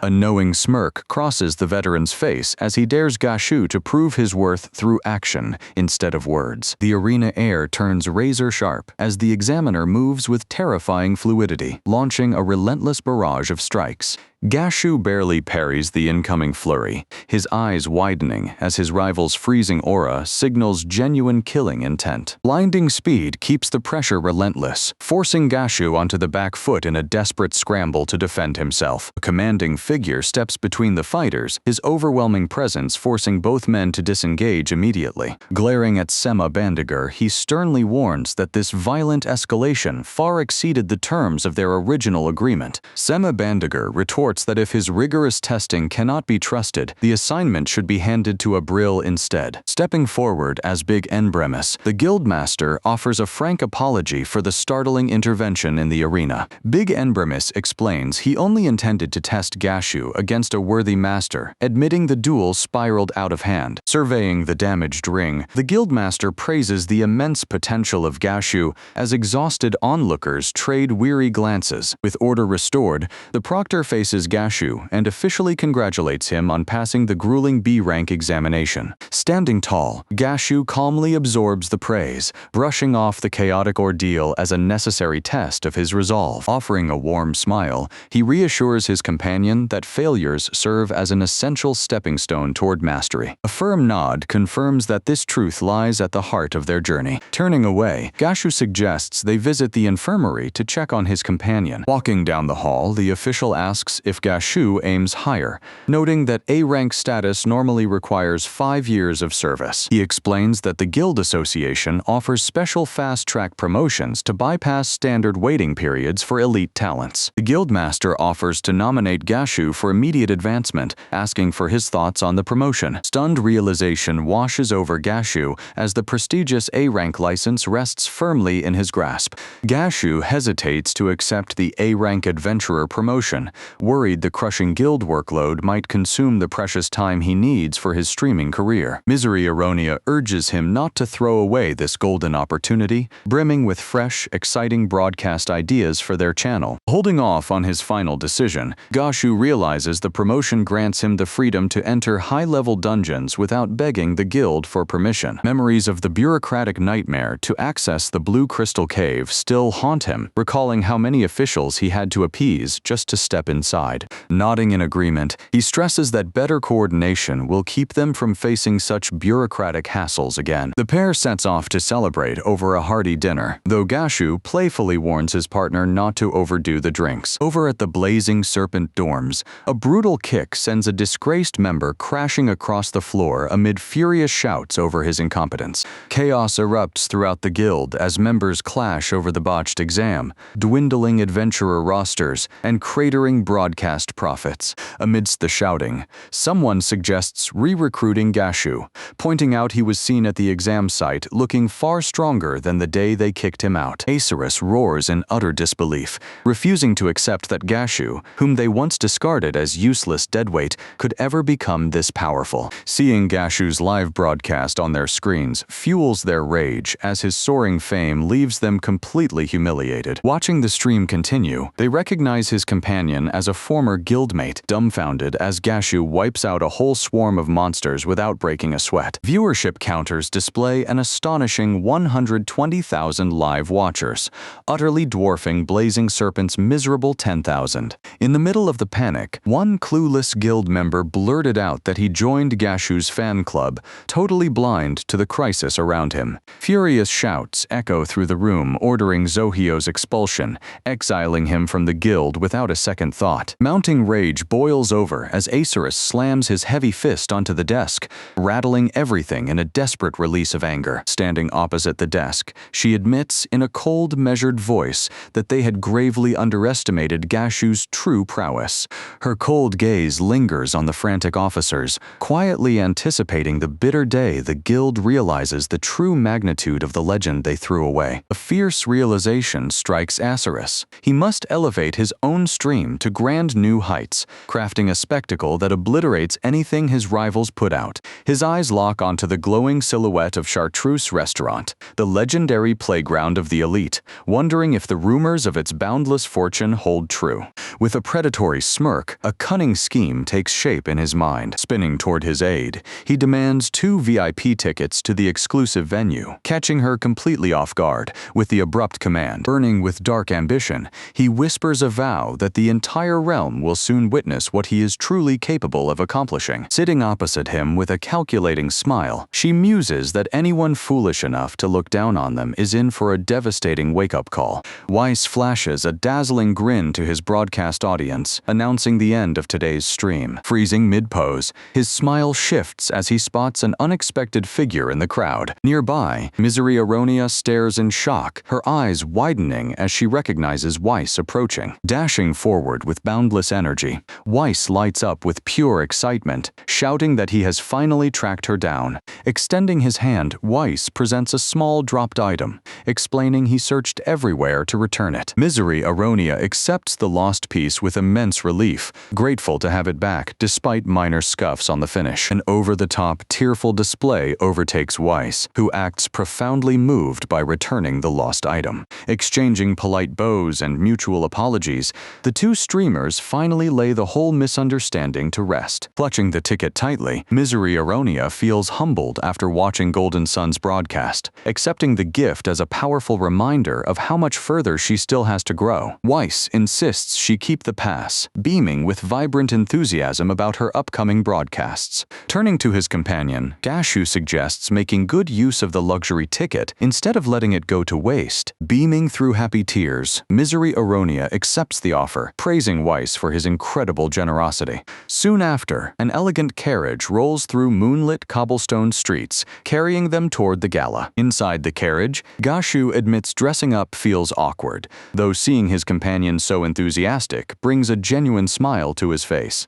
Blushing quietly, Misery Aronia listens as Gashu notes the elegant gown suits her far better than fancy clothes ever could suit him. The driver chimes in with a grin, proudly mentioning his tailor shop also makes wedding gowns and inviting the couple back anytime. Flustered by the driver's joke, Misery Aronia daydreams about wedding rehearsals as Gashu wonders what he said wrong. As the carriage stops at their destination, Gashu steps down onto the pavement first and extends a hand to guide her out. Before them rises a magnificent, glowing manor, its breathtaking architecture radiant under the moonlit sky. Strolling the manicured grounds, they marvel at the lavish ambiance of Royal Capital's finest venue, Chartreuse Restaurant. Inside, staff verify their tickets and escort them toward the grand hall, announcing a live vocal performance by Melvis Aronia. Learning that the entire gala will be broadcast live, Gashu nods in quiet understanding. Mesmerized by the sparkling marble staircase, Misery Aronia loses her footing on the polished floor and stumbles forward. Gashu catches her instantly, both chuckling over how dangerously slick the polished stone is underfoot. Regaining her footing, Misery Aronia offers a helping hand to Gashu, who slipped onto the floor trying to catch her. A concerned attendant rushes over to check on them, but the pair quickly reassures staff that everything is fine. Locking eyes with a familiar face, Gashu is surprised to find her here after receiving his guild banquet pass. The superstar reveals herself as Melvis Aronia, leaving Gashu completely stunned. Beaming with pride, Misery Aronia introduces Gashu to her superstar sister, Melvis Aronia. Sensing the sisters need a private moment to catch up, Gashu politely steps aside to give them space. Watching from the side, Gashu marvels at the surreal sight of the two Aronia sisters reunited. Melvis Aronia formally introduces herself, thanking Gashu for taking such good care of Misery Aronia. Modestly bowing in response, Gashu brushes off praise with his usual humble demeanor. Chuckling warmly, Melvis Aronia admits Misery Aronia never stops talking about him. Placing a playful finger to her lips, Melvis Aronia keeps the secrets guarded, leaving a flustered Gashu desperate to know what was said. Sincere admiration flows from Melvis Aronia as she expresses a dream to one day collaborate on a special broadcast by his side. Extending a warm hand, Melvis Aronia asks him to watch over Misery Aronia, sending Gashu into a flustered panic over how to react appropriately. A stage manager hurries over, signaling that Melvis Aronia must get ready for her show. Squeezing Gashu's hand in warm gratitude, Melvis Aronia invites him to enjoy tonight's concert from VIP seats. Her gentle touch leaves Gashu utterly dazed, his thoughts spinning as he tries to process the surreal encounter. Giving a graceful final wave, Melvis Aronia heads backstage as guests buzz with excitement for the concert. Standing frozen in the grand hall, Gashu rubs his neck in disbelief, wondering what on earth just happened. All around them, highborn guests recline at candlelit tables, soaking in the luxurious atmosphere of the hall. Gourmet masterpieces fill their banquet table, each lavish course arranged with extraordinary artistry. Misery Aronia's eyes sparkle with pure delight over the feast, in stark contrast to Gashu's lingering embarrassment.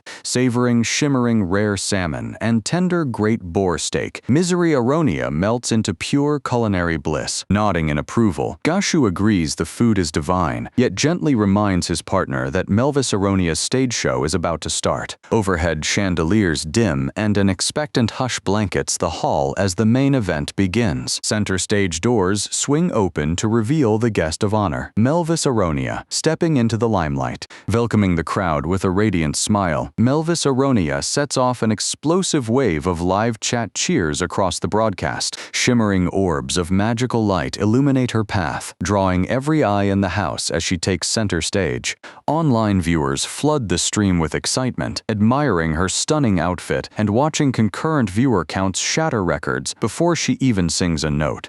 A fleeting knowing smirk catches Gashu's eye from the crowd, leaving him wondering if that special smile was aimed directly at him. Bathed in a brilliant white spotlight, Melvis Aronia commands the quiet hall with unmatched stage presence. Poised and radiant, she raises her hand, ready to enchant the crowd with her legendary voice. Behind her, the orchestra raises their instruments, signaling the opening crescendo of the concert. A surge of vibrant energy erupts as she sings, holding the crowd below spellbound by her presence, as allies gather in a dimly lit room for a quiet, serious discussion. Gesturing with animated warmth, her voice overflows with admiration for an extraordinary figure, leaving her companions momentarily speechless. Her thoughts wander back to childhood, recalling how her sister sang tirelessly day after day, determined to leave a lasting mark upon the hearts of others. Opening up to the group, she reveals a long-buried secret, confessing that deep down she once harbored painful jealousy toward her own sister. Watching her sister rise to broadcast fame sparked bittersweet torment, torn between genuine joy for her triumph and an aching sense of personal inadequacy. Casting her eyes down, she admits to lacking the distinct spark that defined her sister, leaving her struggling to discover her own path. Listening closely, Gashu offers reassuring words, reminding Misery Aronia that her distinct courage and vast knowledge belong purely to her. Misery Aronia looks up, her gaze softening as the undeniable truth of his words sinks in. Wide, glistening eyes reflect her quiet gratitude, deeply moved by his genuine support. A soft laugh escapes her, noting how her sister Melvis Aronia once told her the exact same thing. Reaching out with a warm, gentle touch, her features settle into an expression of quiet, shared understanding. The mood lifts as she confesses her love for the melody, a heartfelt sentiment warmly echoed across the table. Gracefully rising to perform, her fingers dance across the keys, pouring her entire soul into the melody. When the final notes fade, she bows before the crowd, offering heartfelt gratitude for their gracious presence. Digital broadcast metrics instantly skyrocket past 1 million viewers, all rejoicing at witnessing such a historic performance live. Noticing chat chatter about an unexpected guest, she gracefully brings the stream to a close with a promise to return soon. An enraged patron points an accusatory finger at his platter, loudly demanding why lethal ingredients are served in this premier venue. Tension spikes as an onlooker recognizes a familiar face, gasping in utter shock at the unexpected presence of Asiris amidst the uproar. Stepping forward to identify himself, the restaurant manager calmly addresses the venom scorpion bone found in the food. food, as nearby patrons whisper in growing dread. Acerus analyzes the claim, recognizing that though the venom scorpion is deadly, its distinct black skeletal shards are almost never encountered here. Keeping her composure, she launches a live broadcast titled "Lurking in the High-Class Restaurant" to capture every bit of the unfolding drama. Firmly denying any contamination, the manager insists the kitchen enforces rigorous quality checks, yet skeptical guests immediately demand hard proof. Fresh chaos erupts when another diner uncovers a matching black bone on his plate, triggering widespread panic and furious accusations of foul play. Staring in disbelief, he struggles to reconcile the manager's lofty standards with the undeniable poison bone sitting on the table. Sitting across from his companion, his sharp, unwavering gaze locks onto the table as tensions reach a boiling point. Beside them, a patron clutches her chest in agony as sickening nausea overwhelms her, sending the man at her side into a frantic panic. The dining hall plunges into turmoil as shocked whispers spread, appalled that such a prestigious establishment suffered a fatal failure. A low, chilling chuckle escapes his lips as he relishes the unfolding disaster, leaning closer to his companion with a sinister demand for her focus. With cold calculation, he insists that even a former superior cannot ignore the sheer gravity of the catastrophe unfolding before them. Inspecting the fragment closely, he confirms his suspicion. This is no venom scorpion bone. Surveying nearby tables, he notes that only patrons who ate the specialty dish fall ill, pointing directly to a targeted toxin. Taking command of the situation, he instructs his partner to gather intelligence as he concentrates on inspecting the crime scene. Turning toward his partner, he asks to examine the suspicious bone, acutely aware of the delicate crisis developing around them. His eyes narrow upon realizing the culprit does not understand the toxin's true traits, resolved to exploit that ignorance. Reaching out with bare hands, he grabs the suspicious object, stunning onlookers who fear its lethal toxicity. After a swift inspection, he confirms it is no venom scorpion bone, leaving his companion astounded by his sharp expertise. He clarifies that genuine venom scorpion bone turns translucent against the light, possessing a structure vastly different from this decoy. Confronted about his true identity, Gashu calmly admits he was once a humble farmer, caught up in the panic of the escalating disaster. Building on his farming past, Gashu details how venom scorpions nest in herbal crevices during rainy seasons, turning into a notorious pest throughout harvest time. Whispers spread as nearby diners weigh the man's agricultural knowledge, confirming his farmer background, as an observer urges everyone to examine the active magic. The air grows suffocating as dark, creeping magical residue seeps across the floor tiles, drawing every eye toward the ominous phenomenon. Staring in shock at the dark slime, she recognizes the identical poison from that fateful day, her face hardening with grim realization. Distracted by the unfolding spectacle, gossiping onlookers whisper about the striking woman in the elegant dress amidst the growing bedlam. Speaking with measured clarity, she cites ancient magic texts, explaining that such anomalies break out when a caster loses focus and destabilizes the spell. Following her insight, the afflicted victims feel an immediate wave of relief as their crippling nausea vanishes like a miracle. Standing her ground, she demands the broadcast cut its feed so they can resolve the crisis privately away from public scrutiny. Furious at the accusation, he snaps back, questioning how she could know spellcraft and dismissing her claims as baseless slander without proof. Unfazed by his bluster, she counters that his empty word cannot prove innocence, demanding how he can claim certainty without a shred of evidence. Flashing a smug grin, he claims that despite his questionable past, the absolute truth of his statement cannot be challenged. Tension thickens as he argues that since he ran the sole broadcast, discovering bone fragments still provides zero direct link tying the crime to him. Leaning back with cold arrogance, he challenges the room to produce tangible, indisputable proof if they dare continue their accusations. All eyes pivot toward her as she raises a viewing orb, gasping in sheer shock upon recognizing the caller displayed. Melvis Aronia. A swift playback of the live recording reveals the woman stealthily planting contaminated items onto the surrounding plates. Surrounded by the crowd, her calm facade hides deep tension as the guild confronts her to give any final word in her defense. He explodes into a manic rage, pointing a trembling finger and screaming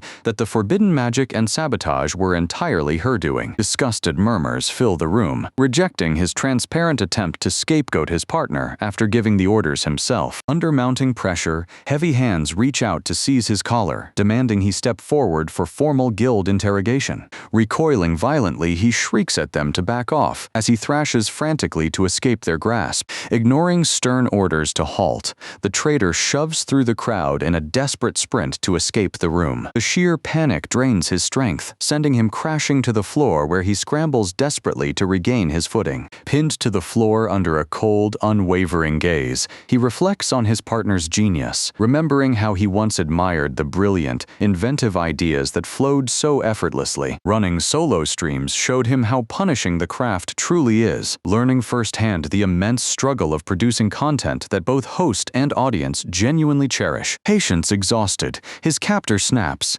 commanding total silence with an aggressive snarl. In a defiant frenzy, the trapped saboteur clenches his fist and lunges upward to break the hold. As their struggle peaks, he questions if this corrupted broadcast path was truly the goal, just as his captor erupts into a furious, desperate outburst, invoking the fearsome dragon hammer. His open palms slam into the target with overwhelming destructive power. The crushing impact sends him crashing back, scattering stolen items across the tiles as his balance shatters. Dropping to his knees, he gapes at the shocking surge in strength, wondering if he grew fragile or if his rival eclipsed him in the blink of an eye. Defeated on the cold floor, he lies broken under the weight of ruin as surrounding guests return to their chatter, oblivious to his plight. Breaking the tension, Misha of the Duke's household steps forward to praise Gashu and his broadcasts, enthusiastically proposing a collaborative stream at her noble manor.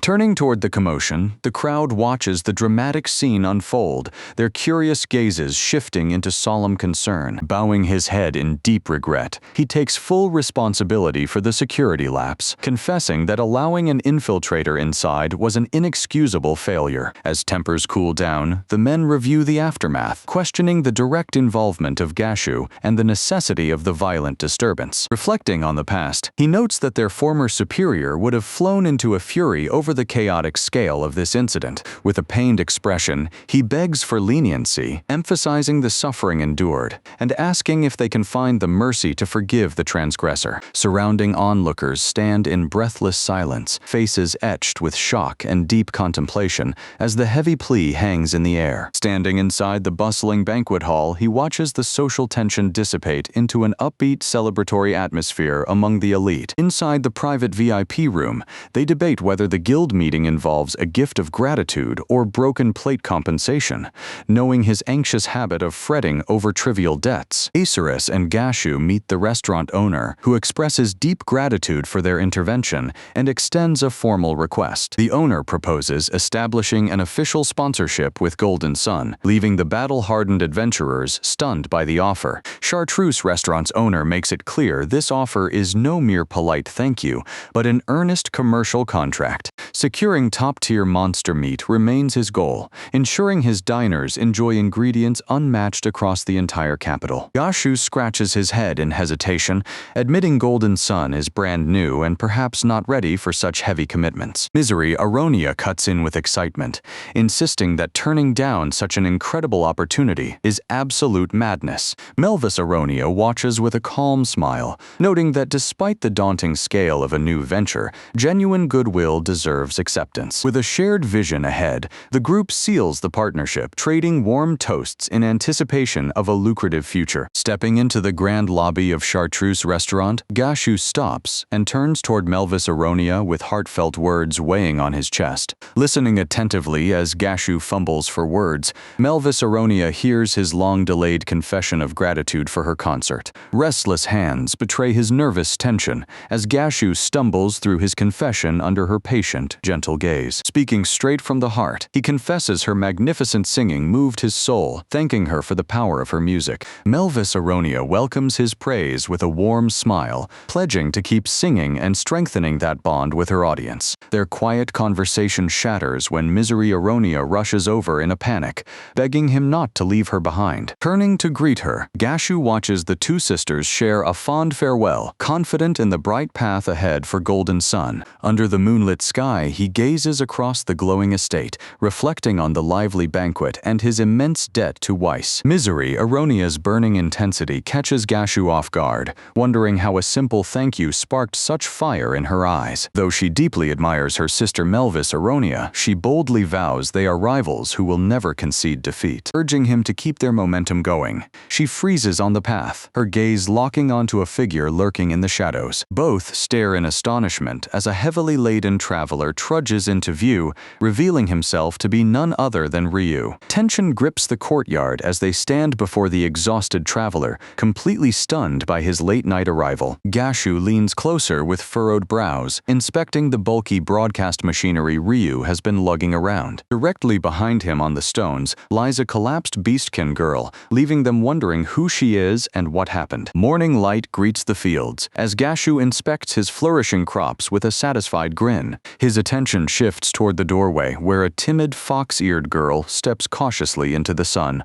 Seeing her awake, Gashu explains he brought her home rather than leaving her stranded, met by her wide, bewildered eyes. The girl begs him to teach her aerial levitation, and despite Gashu pointing out her beastkin heritage, she insists on his tutelage. Agreeing to take her under his wing, Gashu demonstrates the core stance, which she eagerly absorbs. Pushing against the air just as instructed, she immediately spins on her heels, trying to capture the flow. A commotion erupts outside as Gashu rushes in shouting about a crisis, startling the girls mid-drill. Facing the broadcast orb, Roko greets the viewers with a polite bow, thanking them for tuning in despite the missing hosts. Sitting back down, Roko heaps praise on Gashu for his stellar teaching, though he brushes it off with humble grace. Gashu mentions hearing about their stream through her grandfather, catching young Roko completely off guard. Her grandfather studied ancient scrolls to master the secret arts, she explains, yet struggled to pass them down. Puffed up with pride, Roko brags about mastering every morning drill on the first try, crowning herself a genius. Rather than causing trouble for her clan, Roko slipped away alone to seek proper instruction.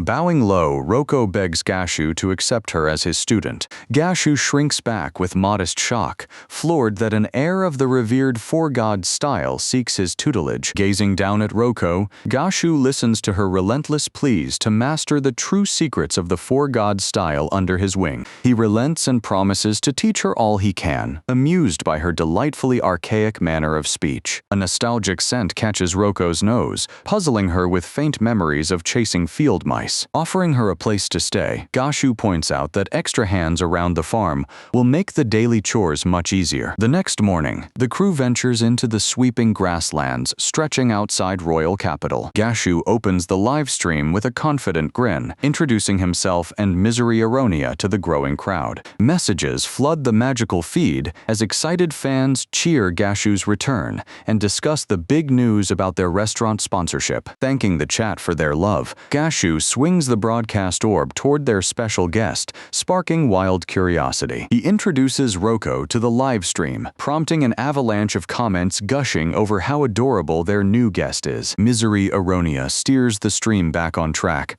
reminding everyone that Roko is observing as they dive into today's content. Unveiling the day's hunt, she promises a prize of fresh monster boar meat, drawing an exasperated sigh from Gashu. Rallying her viewers, Misery Aronia pitches an ambitious wilderness cooking quest to gather legendary feast ingredients. The chat erupts in panic when she declares their target, an aggressive A-rank great boar roaming the countryside. Flashing a bright smile, Misery Aronia promotes Chartreuse Restaurant, urging fans to visit before turning to hunt the ferocious great boar currently destroying local farmland. Beside her, Gashu draws his focus and signals that the vanguard hunt is officially underway. Oblivious to the hunters, the massive great boar continues rooting through crops. Gashu narrows his gaze, steeling his resolve to stop the destruction of the farmland at once. Drawing his sword, Gashu digs his boots into the soil, ready to intercept the rampaging monster head-on. Locking eyes with the colossal beast, he lowers his stance to unleash a lethal martial technique. Exploding forward in a blur, Gashu delivers a thunderous blow that cleaves the air with sheer force. Seeing the beast pivot toward Roko, Gashu yells for her to get back, attack, but the towering monster lunges at terrifying speed. Unleashing shocking power, Roko halts the raging monster in its tracks, stunning Gashu and Misery Aronia. Clearing the dust, Misery Aronia beams the footage to the livestream, praising Roko for her staggering hidden talent. Gashu scratches his head and admits he underestimated Roko, amazed as the chat explodes with cheers for her feat. A stunned silence falls over the pair as they process the young beastkin's absurd combat prowess. Next morning, Misery Aronia welcomes her viewers, announcing she and Roko are in charge of cooking with Gashu away. Setting down wine-marinated great boar meat, she instructs young Roko to tenderize it with her bare hands. Roko blushes and apologizes for shredding the meat, but Misery Aronia pats her head and laughs that it makes ideal hamburger patties, delighting the viewers. Just as they fire up the stove, the front door swings open to reveal Gashu returning home, shifting the broadcast focus. Gashu freezes at the sauce-splattered kitchen, panicking that a monster invaded until both girls greet him with bright smiles. Hearing their sheepish confession that the cooking got out of hand, he chuckles at the flour-dusted room. Comments scroll by at light speed as viewers praise Roko's adorable help and tease Misery Aronia over her chaotic kitchen skills. Despite the chaotic kitchen prep, the sizzling great boar patties plated with fresh greens turn out mouth-wateringly delicious. Gathering around the table, the trio digs into the hot meal, letting the day's fatigue melt away in shared laughter. Signing off after dinner,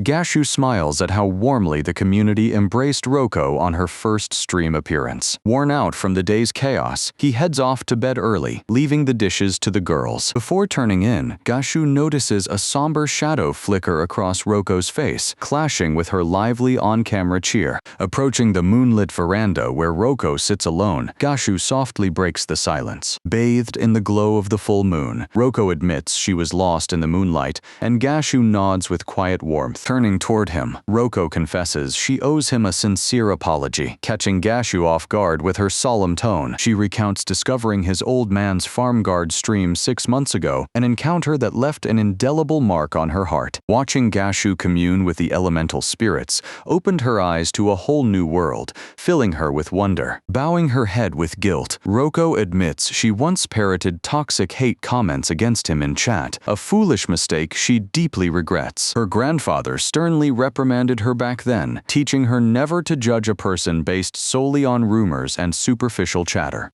Listening closely, Gashu recognized her breakthrough. Superficial appearances never reveal a person's true character or inner worth. Hours of rewatching his old live streams had completely shifted her perspective, leading her straight to this long overdue realization. No longer viewing him as a villain, she now recognized a warrior who wields formidable power strictly for what is right. Guilt over her past mistakes still weighed heavily on her chest, making it nearly impossible to look him in the eye and apologize properly. Overwhelming regret broke her composure, and she broke down in tears to beg for his forgiveness. Gashu softened his gaze, quietly admitting that he too had wrestled with painful choices from his past. Recalling his recent clash with Asurus, he regretted relying on brute force rather than mutual understanding, knowing true strength means facing others head-on. Her eyes widened with clarity as she understood that running away from past mistakes was no longer an option. Grateful for the courage her honesty provided, he shared a quiet nod before she wrapped her arms around him in heartfelt relief. Silence settled over the pair until a familiar voice called out from behind, asking permission to join them. The newcomer stepped forward to bring up Roko, matching the exact conversation Gashu wanted to have. Both veterans exchanged a knowing glance, their shared concern for Roko unmistakable in their steady gazes. Turning toward the young beastkin, she offered a warm smile and invited her to officially join Golden Sun. Roko looked up with wide eyes full of hope and shock, barely managing to whisper whether she was truly welcome. Moonlight washed over the rooftop as the three companions sat side by side, forging a brand new bond under the night sky. Across from a guild official, Gashu discussed recent events involving Roko, humbly brushing off praise as nothing out of the ordinary. The official recognized the deep sincerity Gashu displayed, commending his resolve to take full responsibility for Roko head-on. Professing immense gratitude, the official praised their meeting for letting him witness the mastery of Four Gods style. Encouragement followed as the official urged Gashu to spread his school's name across the land, sparking visible resolve involve in the swordsman. Heavy tension fell over the room as the official cut the meeting short, distracted by an urgent matter. Left alone with his thoughts, Gashu hesitated to explain the burden of his martial art to Roko, wary of causing her unnecessary worry. The next evening, the team assembled with Roko for a grand tour of the Golden Sun headquarters to welcome their newest recruit. Stepping inside the cavernous hall, Gashu questioned why they arrived in the pitch dark, yet led the group straight to the front desk. Guiding them through the reception hall, he noted the prime furnished suites and wondered why such a grand guild hall sat abandoned. Beside him, Misery Aronia beamed with excitement, hyping up the spooky rumors that turned their live broadcast into a courage test. Gashu offered a calm reality check, reminding her that Guild Association scouts stayed overnight and found nothing out of the ordinary. Though she had not spotted a phantom yet, the prospect of a real haunting made Misery Aronia even more eager to explore every room. Entering the conference room, she hoped their midnight tour would uncover whatever secrets lurked inside these walls. Spotting Roko's nervous tremor, Gashu offered a warm smile, reassuring the young beastkin as they headed toward the cafeteria. An icy chill washed over his spine, as if a ghost hovered at his back, drawing out a nervous, forced chuckle. Stream chat erupted with panic about a shadow behind him, right as a skeletal hand burst from the dark and gripped his arm. Gashu recoiled in horror at the cold bone, his genuine terror broadcasting live to thousands who assumed it was brilliant acting. Flickering in and out of reality, the phantom vanished into thin air, leaving him questioning his own senses against the invisible threat. Frantic eyes swept the shadowy room as Roko tapped into her sharp beastkin senses to track the lingering scent of the phantom. Bent on catching the mischievous intruder, the team gave chase, with their magical camera capturing every dangerous step live. The chase cornered them in a dark hallway, where a skeletal figure leaped from the darkness and flashed a hollow grin at Roko. Planks collapsed beneath them with a loud crash as the phantom emerged, but Misery Aronia kept her cool and assured Gashu she was unhurt. Resting amidst the splintered wood, an ornate treasure chest sat completely intact in the desolate ruin.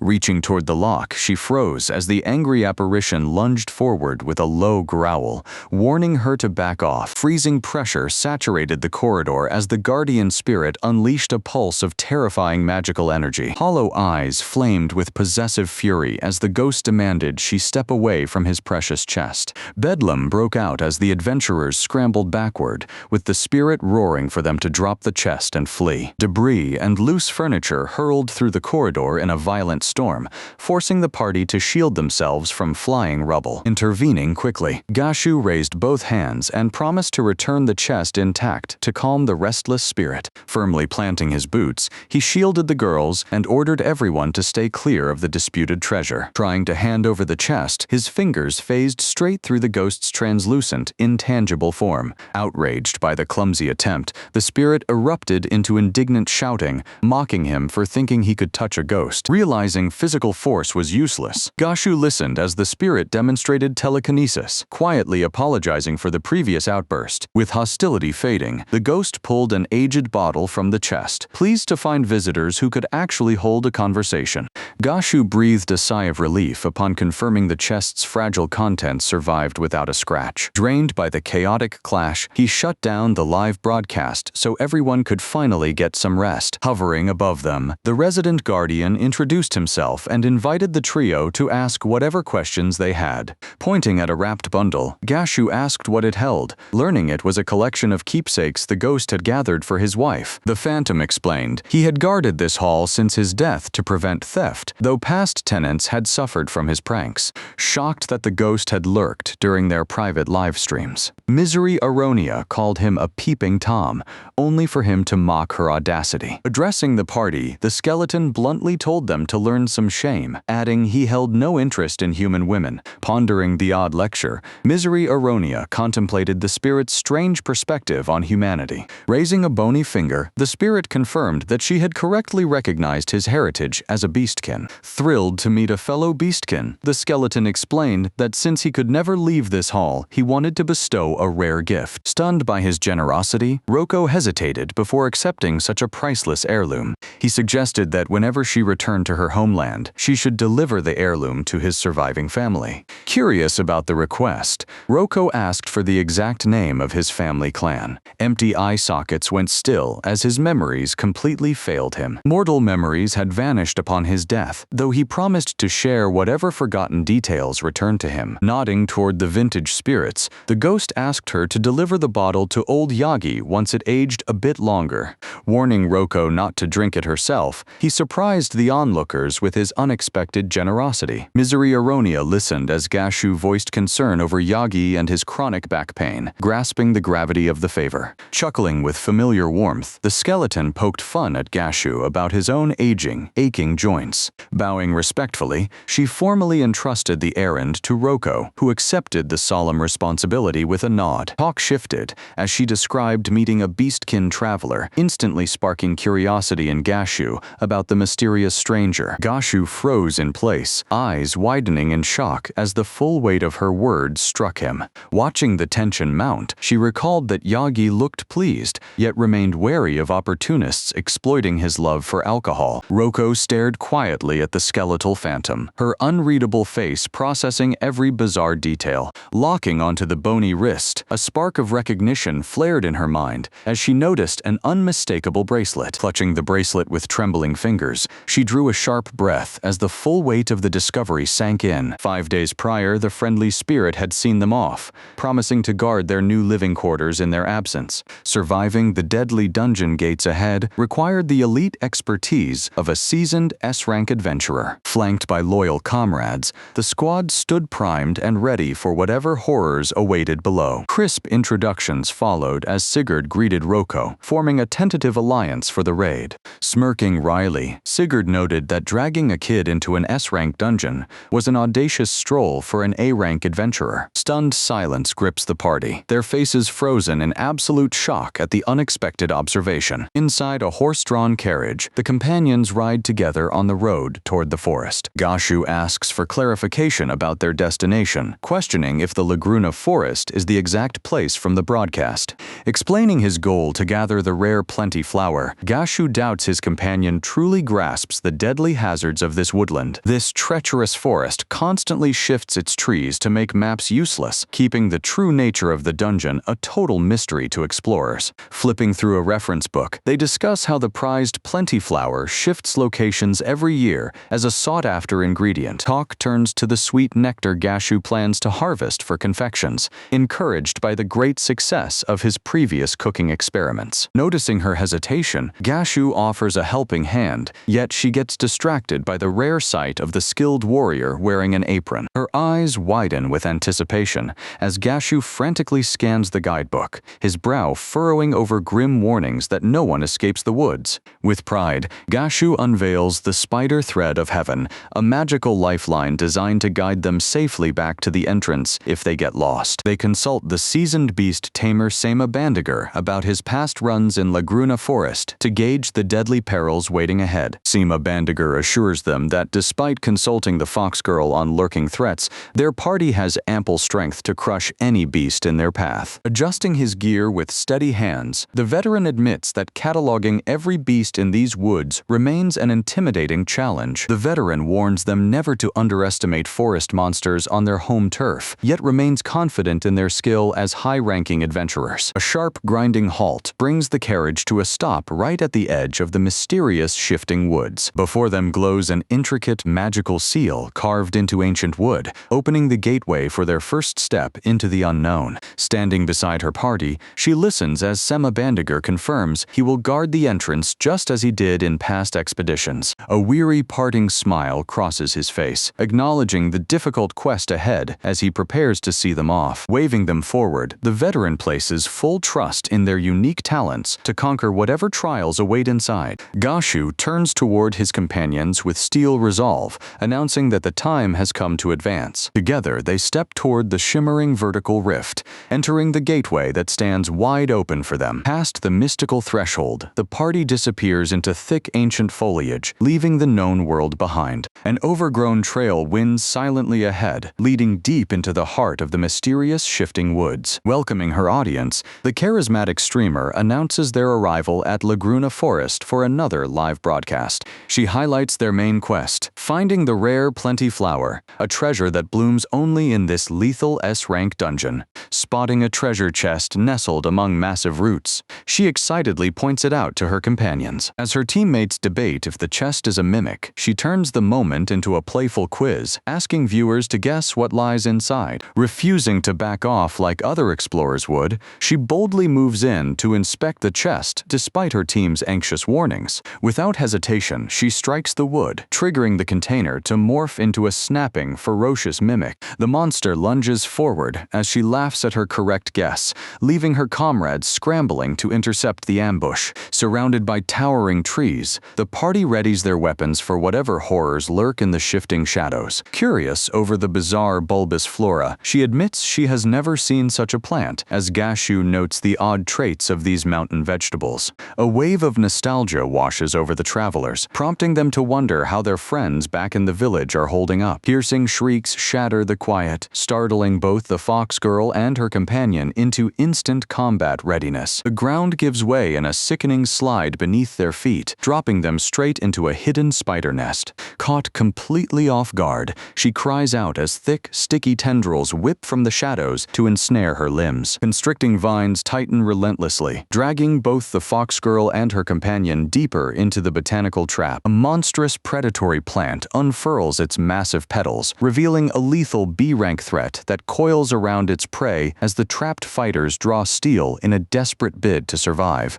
Desperate cries pierce the air as she urges everyone to flee before the massive, tooth-lined bloom snaps shut above them. Amidst the chaos, she calls for help and questions if this monster is even a plant, fearing something far more sinister. With a violent snap, the predator's maw swings wide open, bearing rows of jagged, needle-sharp teeth. Facing the lunging beast, Gashu stands his ground and thrusts his hand forward to unleash a specialized technique. Channeling raw spiritual energy, Gashu bellows his battle technique and strikes forward to sever the monstrous stalk. Gashu orders his companion to draw steel against lurking monsters as she apologizes for her lapse, all under the curious gaze of the fox girl who finds her expression provocative. Online viewers follow the broadcast, agreeing the local monsters are far too lethal to face directly, yet grateful to enjoy the perilous scenery from the safety of home. Frustration grows as the team pauses deep in the woods, unable to locate any sign of the elusive Plenty Flower. The fox girl notes that the flower stores sweet nectar after drinking in sunlight,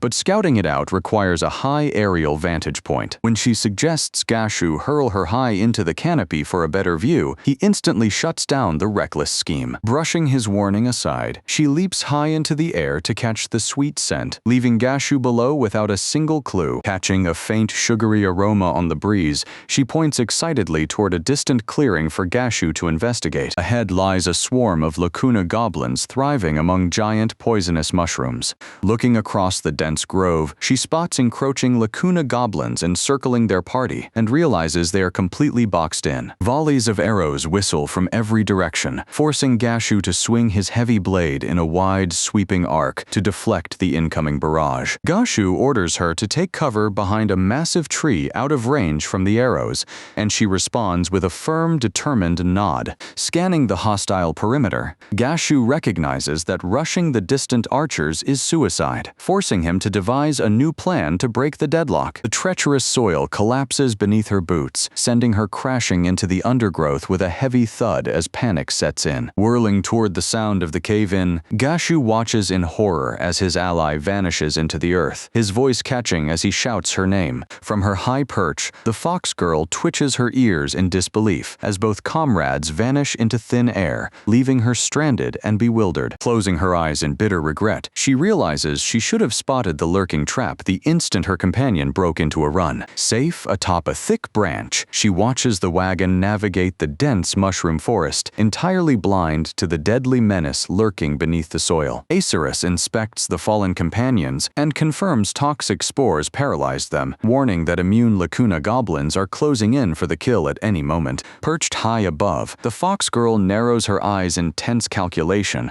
quietly weighing what decisive move she must make next. Anxious voices urge the fallen to regain consciousness, worrying for the fox girl who has vanished entirely entirely from the live broadcast feed. Dread mounts, as he realizes only the streamer knows the extraction technique, leaving them almost powerless to rescue the fox girl. Driven to act, Gashu shouts to his companion that they must launch a rescue before time runs out. Confronting the harsh stakes, Gashu accepts that failing here would simply prove the absolute limit of their strength. Urging his comrade to rise, Gashu prepares for the coming battle. With a deep grunt of exertion, he grips his massive broadsword, glad the moment for their counterattack has arrived. Channeling every ounce of remaining grit, he forces his strained body to move against the crushing pressure. As the monster lunges, his heart sinks with the grim fear that his blade will be too slow to block the blow. Gashu leaps forward, carving his blade through the air to sever the thick, pulsating tendrils that trap the fox girl. The beast tightens its grasp, filling her with dread as she realizes falling any lower means complete consumption by the parasite. Struggling to keep her composure, she finds herself pinned down, unable to run her broadcast gear as her strength slips away. A sickening squelch of suction echoes around them as dark, gelatinous slime drips down upon her trembling frame. The B-rank Laguna amoeba envelops her struggling form, triggering a wave of mocking comments from viewers watching the stream. Agonized screams escape her as the translucent mass drains her vitality, siphoning life directly out of her body. Watching the grim scene unfold, shocked onlookers exchange dark remarks, suspecting this marks the end of the expedition. Tactical observers note the Laguna amoeba drains energy slowly, calculating it will take a full day to digest her completely. Though she remains trapped, an allied adventurer points out that they still have enough time to organize a counterstrike. Gashu strides forward, commanding the monstrosity to release its prey as he readies his weapon to strike. The blow glances off without breaking the parasite's hold, lacking the power needed to sever it. Desperation floods her gaze as she realizes the amoeba must be torn away to save her ally. Gashu lunges in, kicking up a swirling vortex of dust and ki to wrench the creature loose. An idea strikes her. Mimicking the spiraling vine technique she witnessed earlier, could whip up an aerial tornado mid-flight. Locking eyes in silent accord, she gives the signal to execute their great wheel technique. Her body spins into a ferocious blur, churning the surrounding air into a raging cyclone. The cyclone flings the dark amoeba away, leaving her gasping in relief. The streamer can move despite lingering numbness, but looking around, they discover their companion has vanished. Gashu plunges into the fray with his heavy blade raised high, descending on the rugged slope to crush the encroaching threat. Unleashing the Shinzen Isen, his blade arcs with lightning speed to slice down the surrounding swarm in one clean sweep. The streamer screams for his retreat amid the chaos. Yet the fox girl knows no one else could withstand such an omnidirectional onslaught. Dropping onto solid ground, the young fox girl shifts into a poised stance to meet the next wave of attackers. Earth erupts outward as she erects a solid barrier,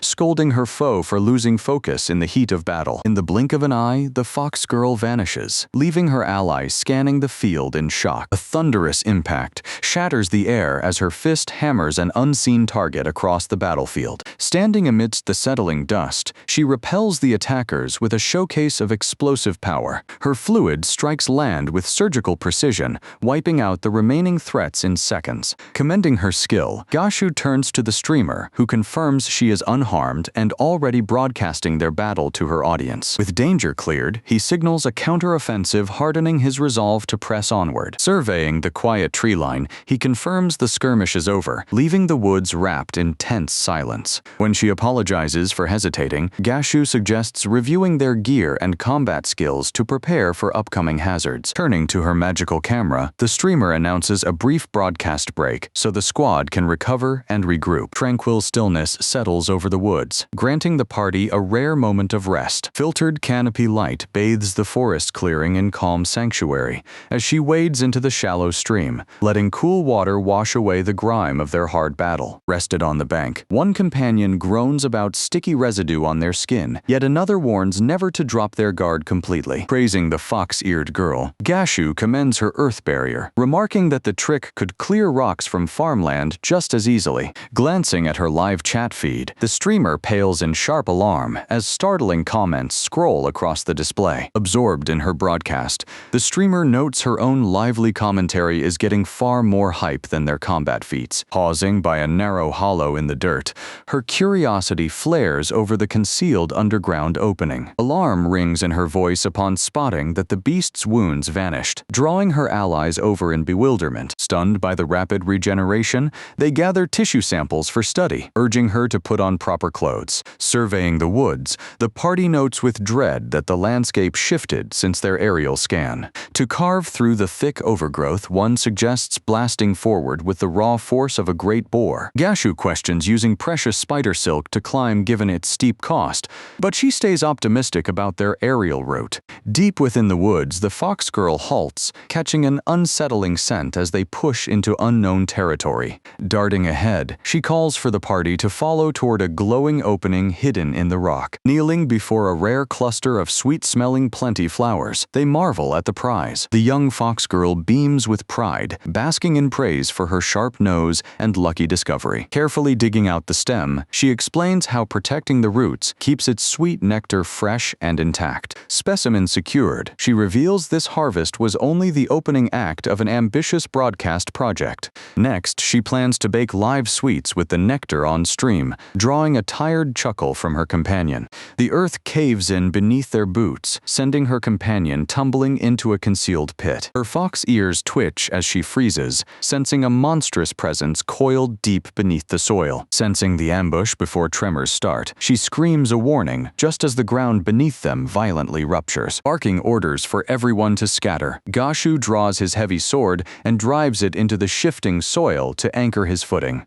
Soil explodes into the sky as a colossal armored beast bursts forth, leaving Gashu stunned that such a predator roams this forest. Towering overhead, the colossal worm looms with its glistening, jagged maw ready to strike. The monstrous beast snaps its colossal jaws shut with bone-crushing force as Gashu raises his sword to parry the charge. Steel clangs harmlessly against stone-hard hide, forcing him to recoil and check on his comrades. They recognize the monster as a desert sandworm, a terror notorious for devouring whole merchant caravans. With the plenty flower secured, Gashu urges everyone to flee the zone immediately before they get trapped, shouting for him to halt. Her face tightens with urgent concern. Left unchecked, this rampaging desert terror will migrate straight into populated settlements and nearby forest towns. Panic erupts across the settlement as the massive worm towers above them, sparking frantic shouts that survival is on the line. Tightening his grip on the hilt, Gashu resolves to slay the beast right here, backed by the fox girl stepping up to fight at his side. Standing in silence, Gashu weighs the stakes of the clash unfolding ahead, wondering if the other fighters will step in. Dwarfing the landscape, the sandworm reveals itself to be a mere juvenile lured to the oasis by the scent of living prey. From the sidelines, the streamer questions staying passive, arguing that watching idly exposes them and demanding they jump into the fight. Acknowledging her point, Gashu agrees that intervening directly is the right call since taking down the beast is a calculated risk. Clarifying his stance, he refuses to abandon the town, but insists the local defenders should first test their mettle in combat. Darting into position, the fox girl moves in a rapid blur to draw the gargantuan worm's focus. Lunging in, Gashu watches his blade bounce off thick armor. He must recreate the strike that shattered a golem once the fox girl opens a gap. Violent tremors rock the earth as the worm coils to counterattack, forcing Gashu to scream for his allies to brace for impact. Gashu braces as the sandworm unleashes a concussive energy blast from its gullet, tearing the atmosphere apart.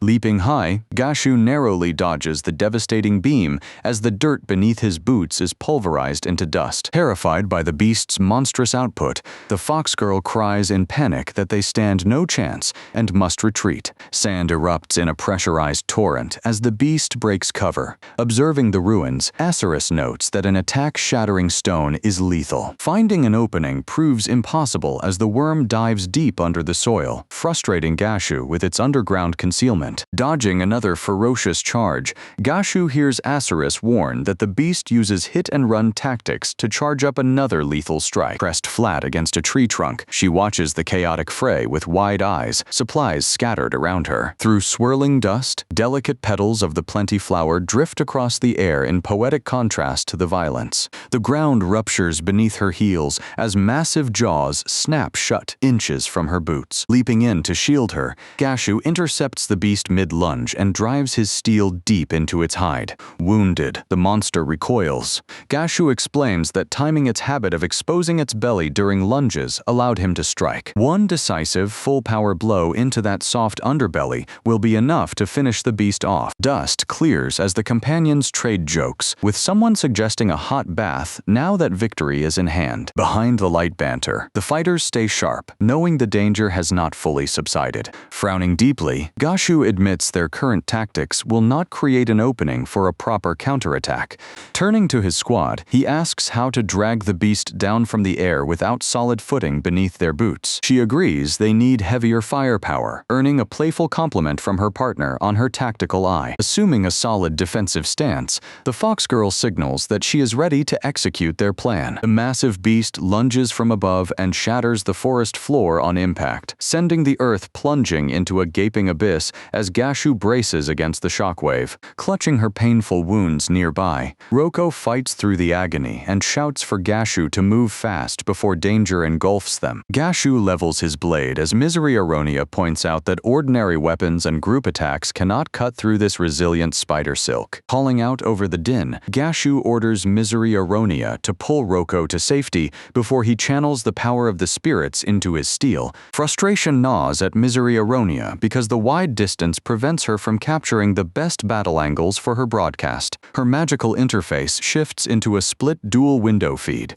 stunning her as excited viewers flood the chat with eager questions. With the mid-air duel now crystal clear on screen, Misery Aronia rallies her viewers to cheer for Gashu as he battles high above the ground. Leaping high into the sky, Gashu unleashes a devastating sword technique, fully intent on finishing the beast with a single decisive blow. Gashu lands cleanly and watches the colossal beast crash down, neutralized by his lethal strike. Beaming with pride before her viewers, Misery Aronia displays the rare Plenty Flower harvest as the slain monster lies still behind her. The party discusses the return trek and wonders about an escort, aware that navigating without the spider silk will prove treacherous. A warm smile from the veteran beast tamer reassures the group, acknowledging their exhaustion and relief at finishing such a perilous quest. Across the realm, officials at the Guild Association study the broadcast feed intently, organizing an official probe into the forest. Gashu stresses the danger to his allies, warning that such a monster in the woods cannot be ignored and demands a formal report. Nodding in full agreement, the squad steps forward with firm resolve to settle the aftermath of their fierce battle. Gazing down at the carcass, Gashu wonders if their encounter was a mere coincidence or part of a calculated scheme. Dawn brings the familiar rhythm of farm life as Gashu resumes tending to his crops beneath the quiet morning light. 3 days of non-stop live streaming leave Gashu reflecting on his strange routine, having relied on others to manage his garden. A grim sight stops him cold. His entire vegetable patch has withered completely, plunging him into total shock. Despite diligent watering every morning and night, his harvest failed completely, yet he cannot even leave the inn to fix it. Heavy despair crushes his spirit as Gashu slumps his shoulders, staring at the ruined field in disbelief. Misery Aronia steps forward and hands him a vial of water, suggesting he test its power on the dead soil.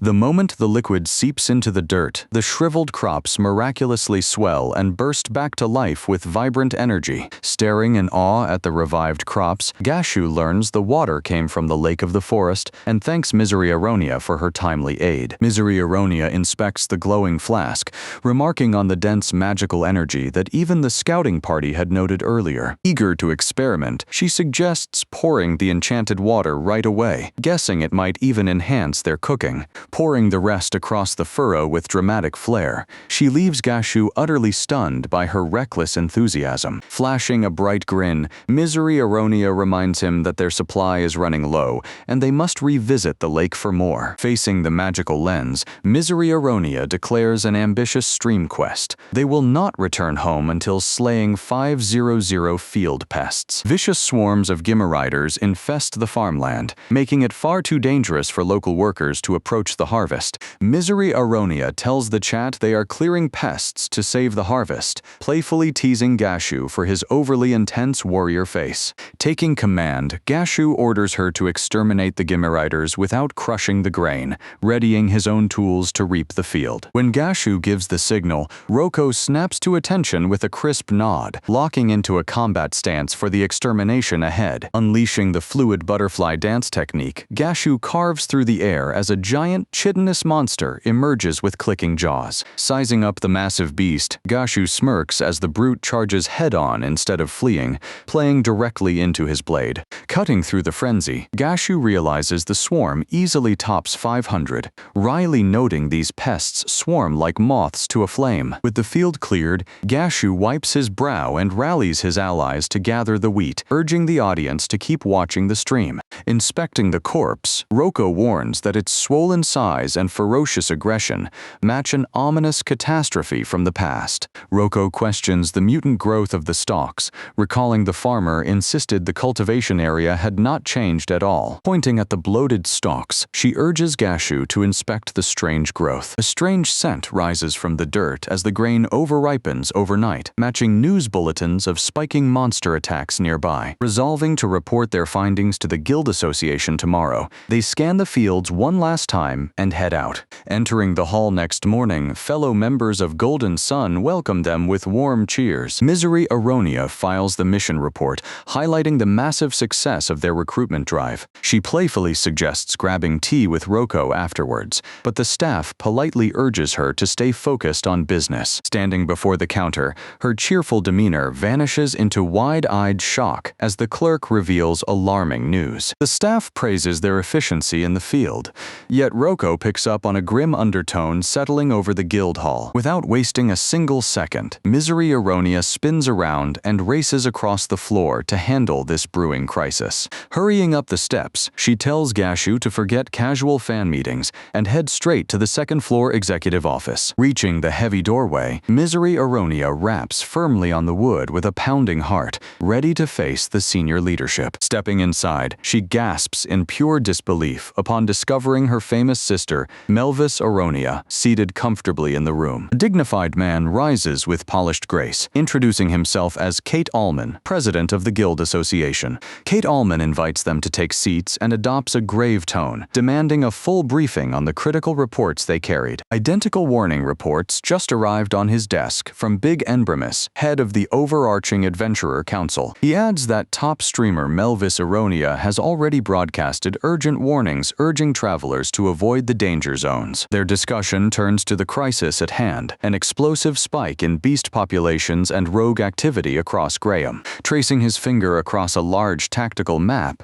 he reveals that scout reports prove these anomalies extend far beyond wild beasts. Farmland crops are mutating with unnatural speed from the waters of the Sinos River, the vital artery feeding regional agriculture. Pausing to weigh the dark implications, Kate Allman asks for silence as he processes the grim findings. Setting down a glowing vial, he reveals that water samples drawn from a Sinos River tributary near Laguna Forest contain a toxic anomaly. The test confirms traces of the Black Sealing Stone, an ancient relic crafted in bygone eras to bind catastrophic legendary beasts. Misery Aronia deduces that a damaged Black Sealing Stone upstream is bleeding volatile mana directly into the Sinos River currents. Dread grips her as the terrifying truth hits home. The ancient calamity beasts sealed within the stone are waking up. Clenching her fist with fierce determination, she announces that an elite expedition team must deploy to halt the revival at all costs. Gashu steps forward and volunteers for the mission,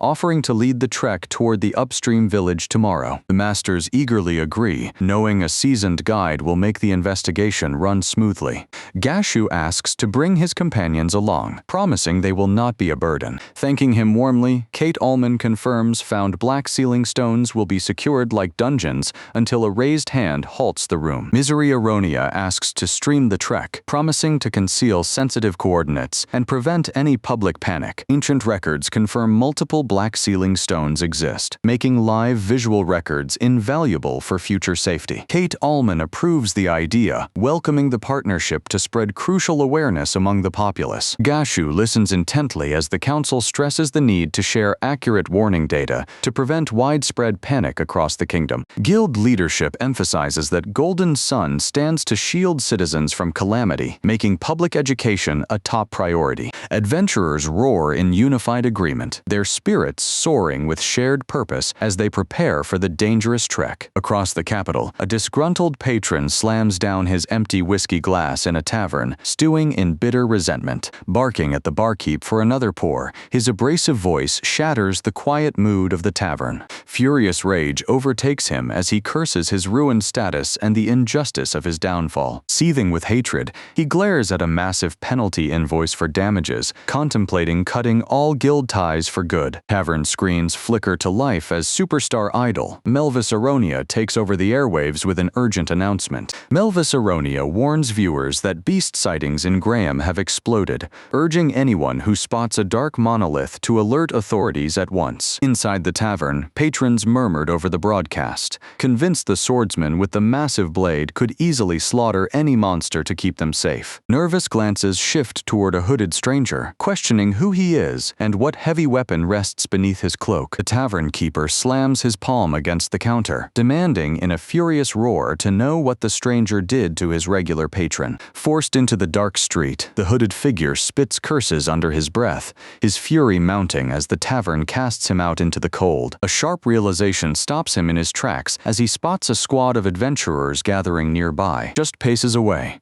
The team coordinates their plans, confirming one group will inspect the black stone and the rest will manage the vegetable crops. Lurking in the shadows, the hooded spy weighs the grim rumors of monsters sealed within the black stone, questioning if the streamer spoke the truth. A sinister smirk crosses his face as all the clues align. The black stone's investigation, the violent surge in monster attacks, and the broadcast from Elbis. Clenching his fists in bitter malice, he vows Gashu will pay dearly for every shred of humiliation he suffered. 3 days into their journey, the party nears Mozarif, their return charged with anticipation and the heavy weight of impending changes. Restless tension grips the travelers, wondering how everyone fares and whether enough time remains to prepare before the investigation begins. The atmosphere turns stifling as a flame dragon drops from the sky, its monstrous presence demanding blood. Gashu orders everyone to stay inside the carriage, stepping forward alone to confront the beast and keep the surrounding hunters out of harm's way. A deafening roar shakes the valley as the beast looms over the outskirts,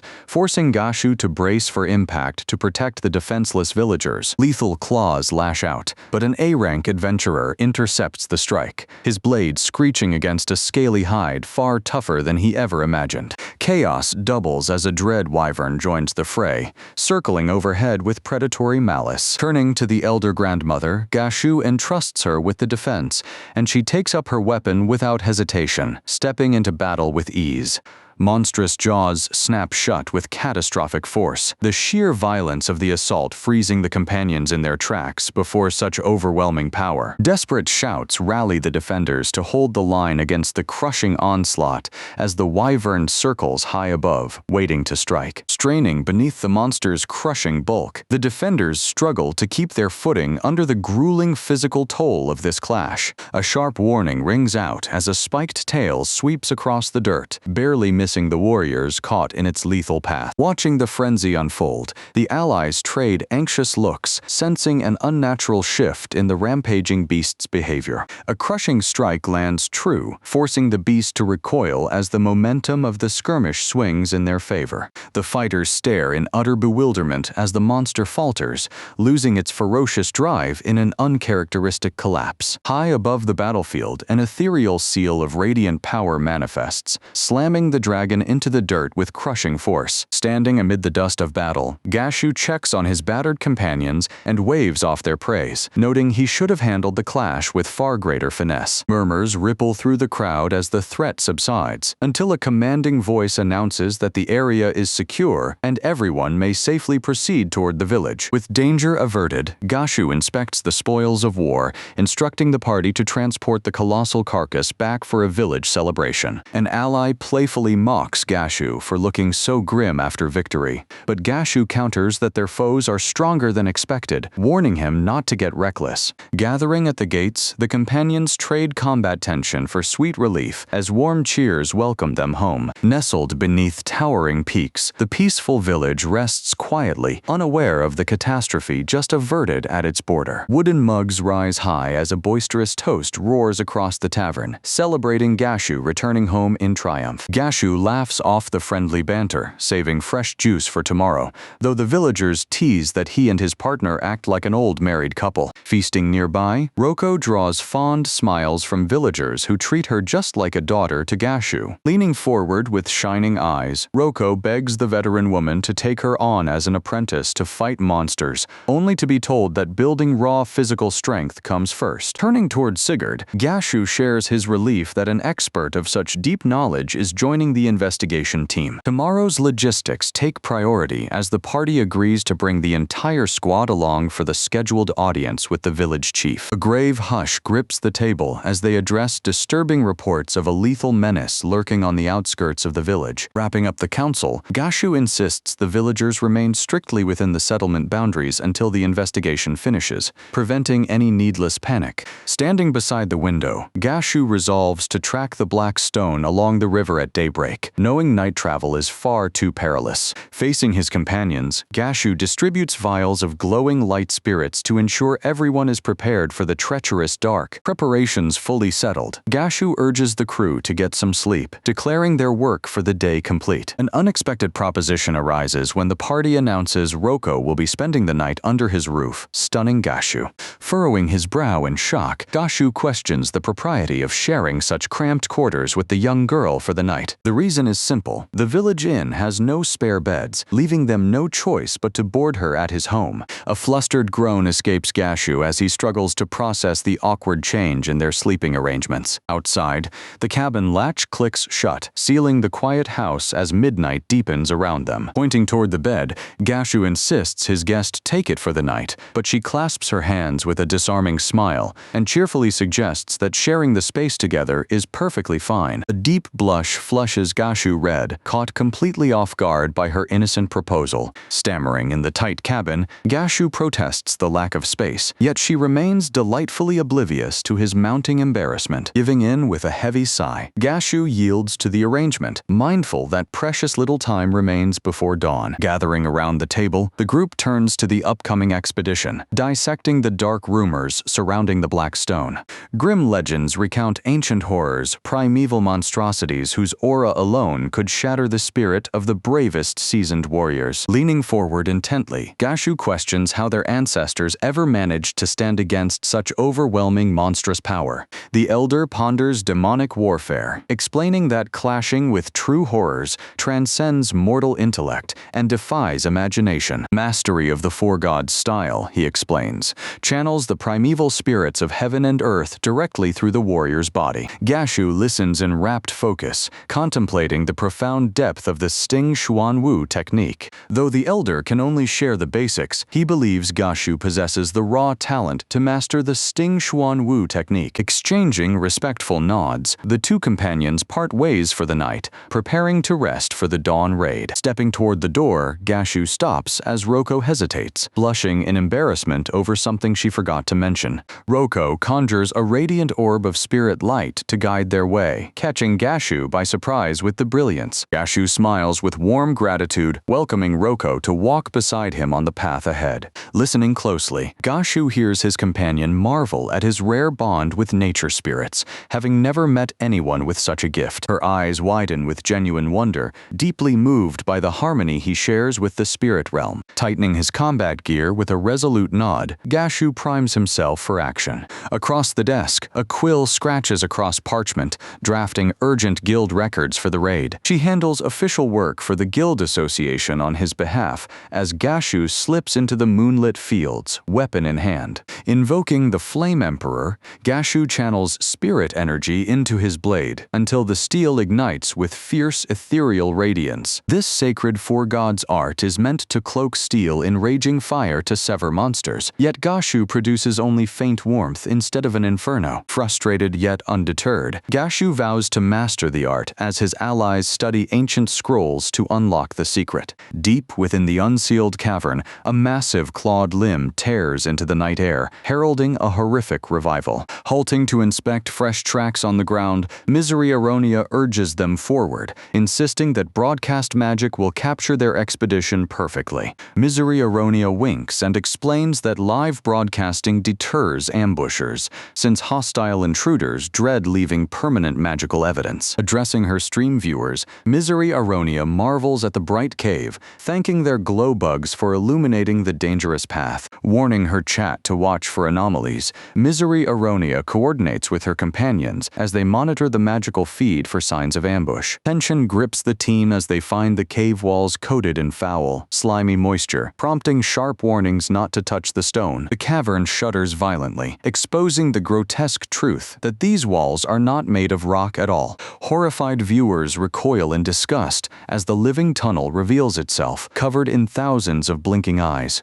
Drawing their weapons in an instant, the party unleashes the blazing glow bugs to blind the aberration and carve a path. Gashu signals Roko to shield her eyes, warning the broadcast viewers to look away before a blinding flash detonates. A searing burst of light erupts through the dark cavern, blinding every threat lurking in the shadows. As the glare fades, the party recoils from the cave wall's molting grotesque layers of skin, yet he commends the streamer for deploying her luminous insects so effectively. Scanning the area, they spot a glowing trail pointing to an exit, just as his companion barks a sharp warning to keep him from tumbling down a treacherous drop. With the broadcast still rolling, they survey the distant mountain peaks, detecting a massive magical surge that suggests an enemy is hiding among the rocks. A quick check with his ally confirms that neither the black stone nor any intruders remain at the source point, raising fears that their quarry escaped. Tracing the cascade down the rock wall, he suggests following the stream back to its origin to find the elusive black stone. The party steps forward in full agreement, only for the stone floor to give way beneath their boots, uncovering a concealed passageway. Fresh footprints lead straight toward the water,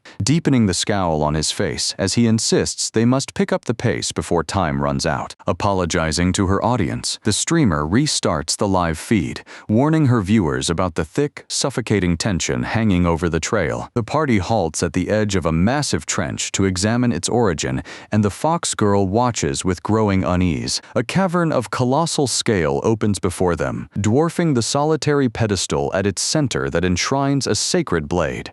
Pointing toward the altar, he spots the black stone and urges everyone to grab it immediately, pointing out dangerous fractures splitting across its surface. Echoing across the chamber, a familiar voice mocks his tardiness, revealing the newcomer to be none other than Gashu. Encircled by a horde of shadowy entities, the adversary dares them to step forward, brushing off old grudges as trivial relics of the past. Acerus inspects a small, empty vial, his mind racing as he recognizes the residue of a potent warding elixir from the black market. Remembering the faint odor lingering outside the village chief's home yesterday, he turns to question the fox girl about where the bottle came from. Unsettled by the suspicious clues, the adventurer voices his dread and advises the team to set the mystery aside for the moment. Whatever shadow slipped past them has already pushed deeper into the cave, forcing the comrades to rethink their advance. With precious time slipping away and the scent trail vanishing, the group commits to following the river as planned.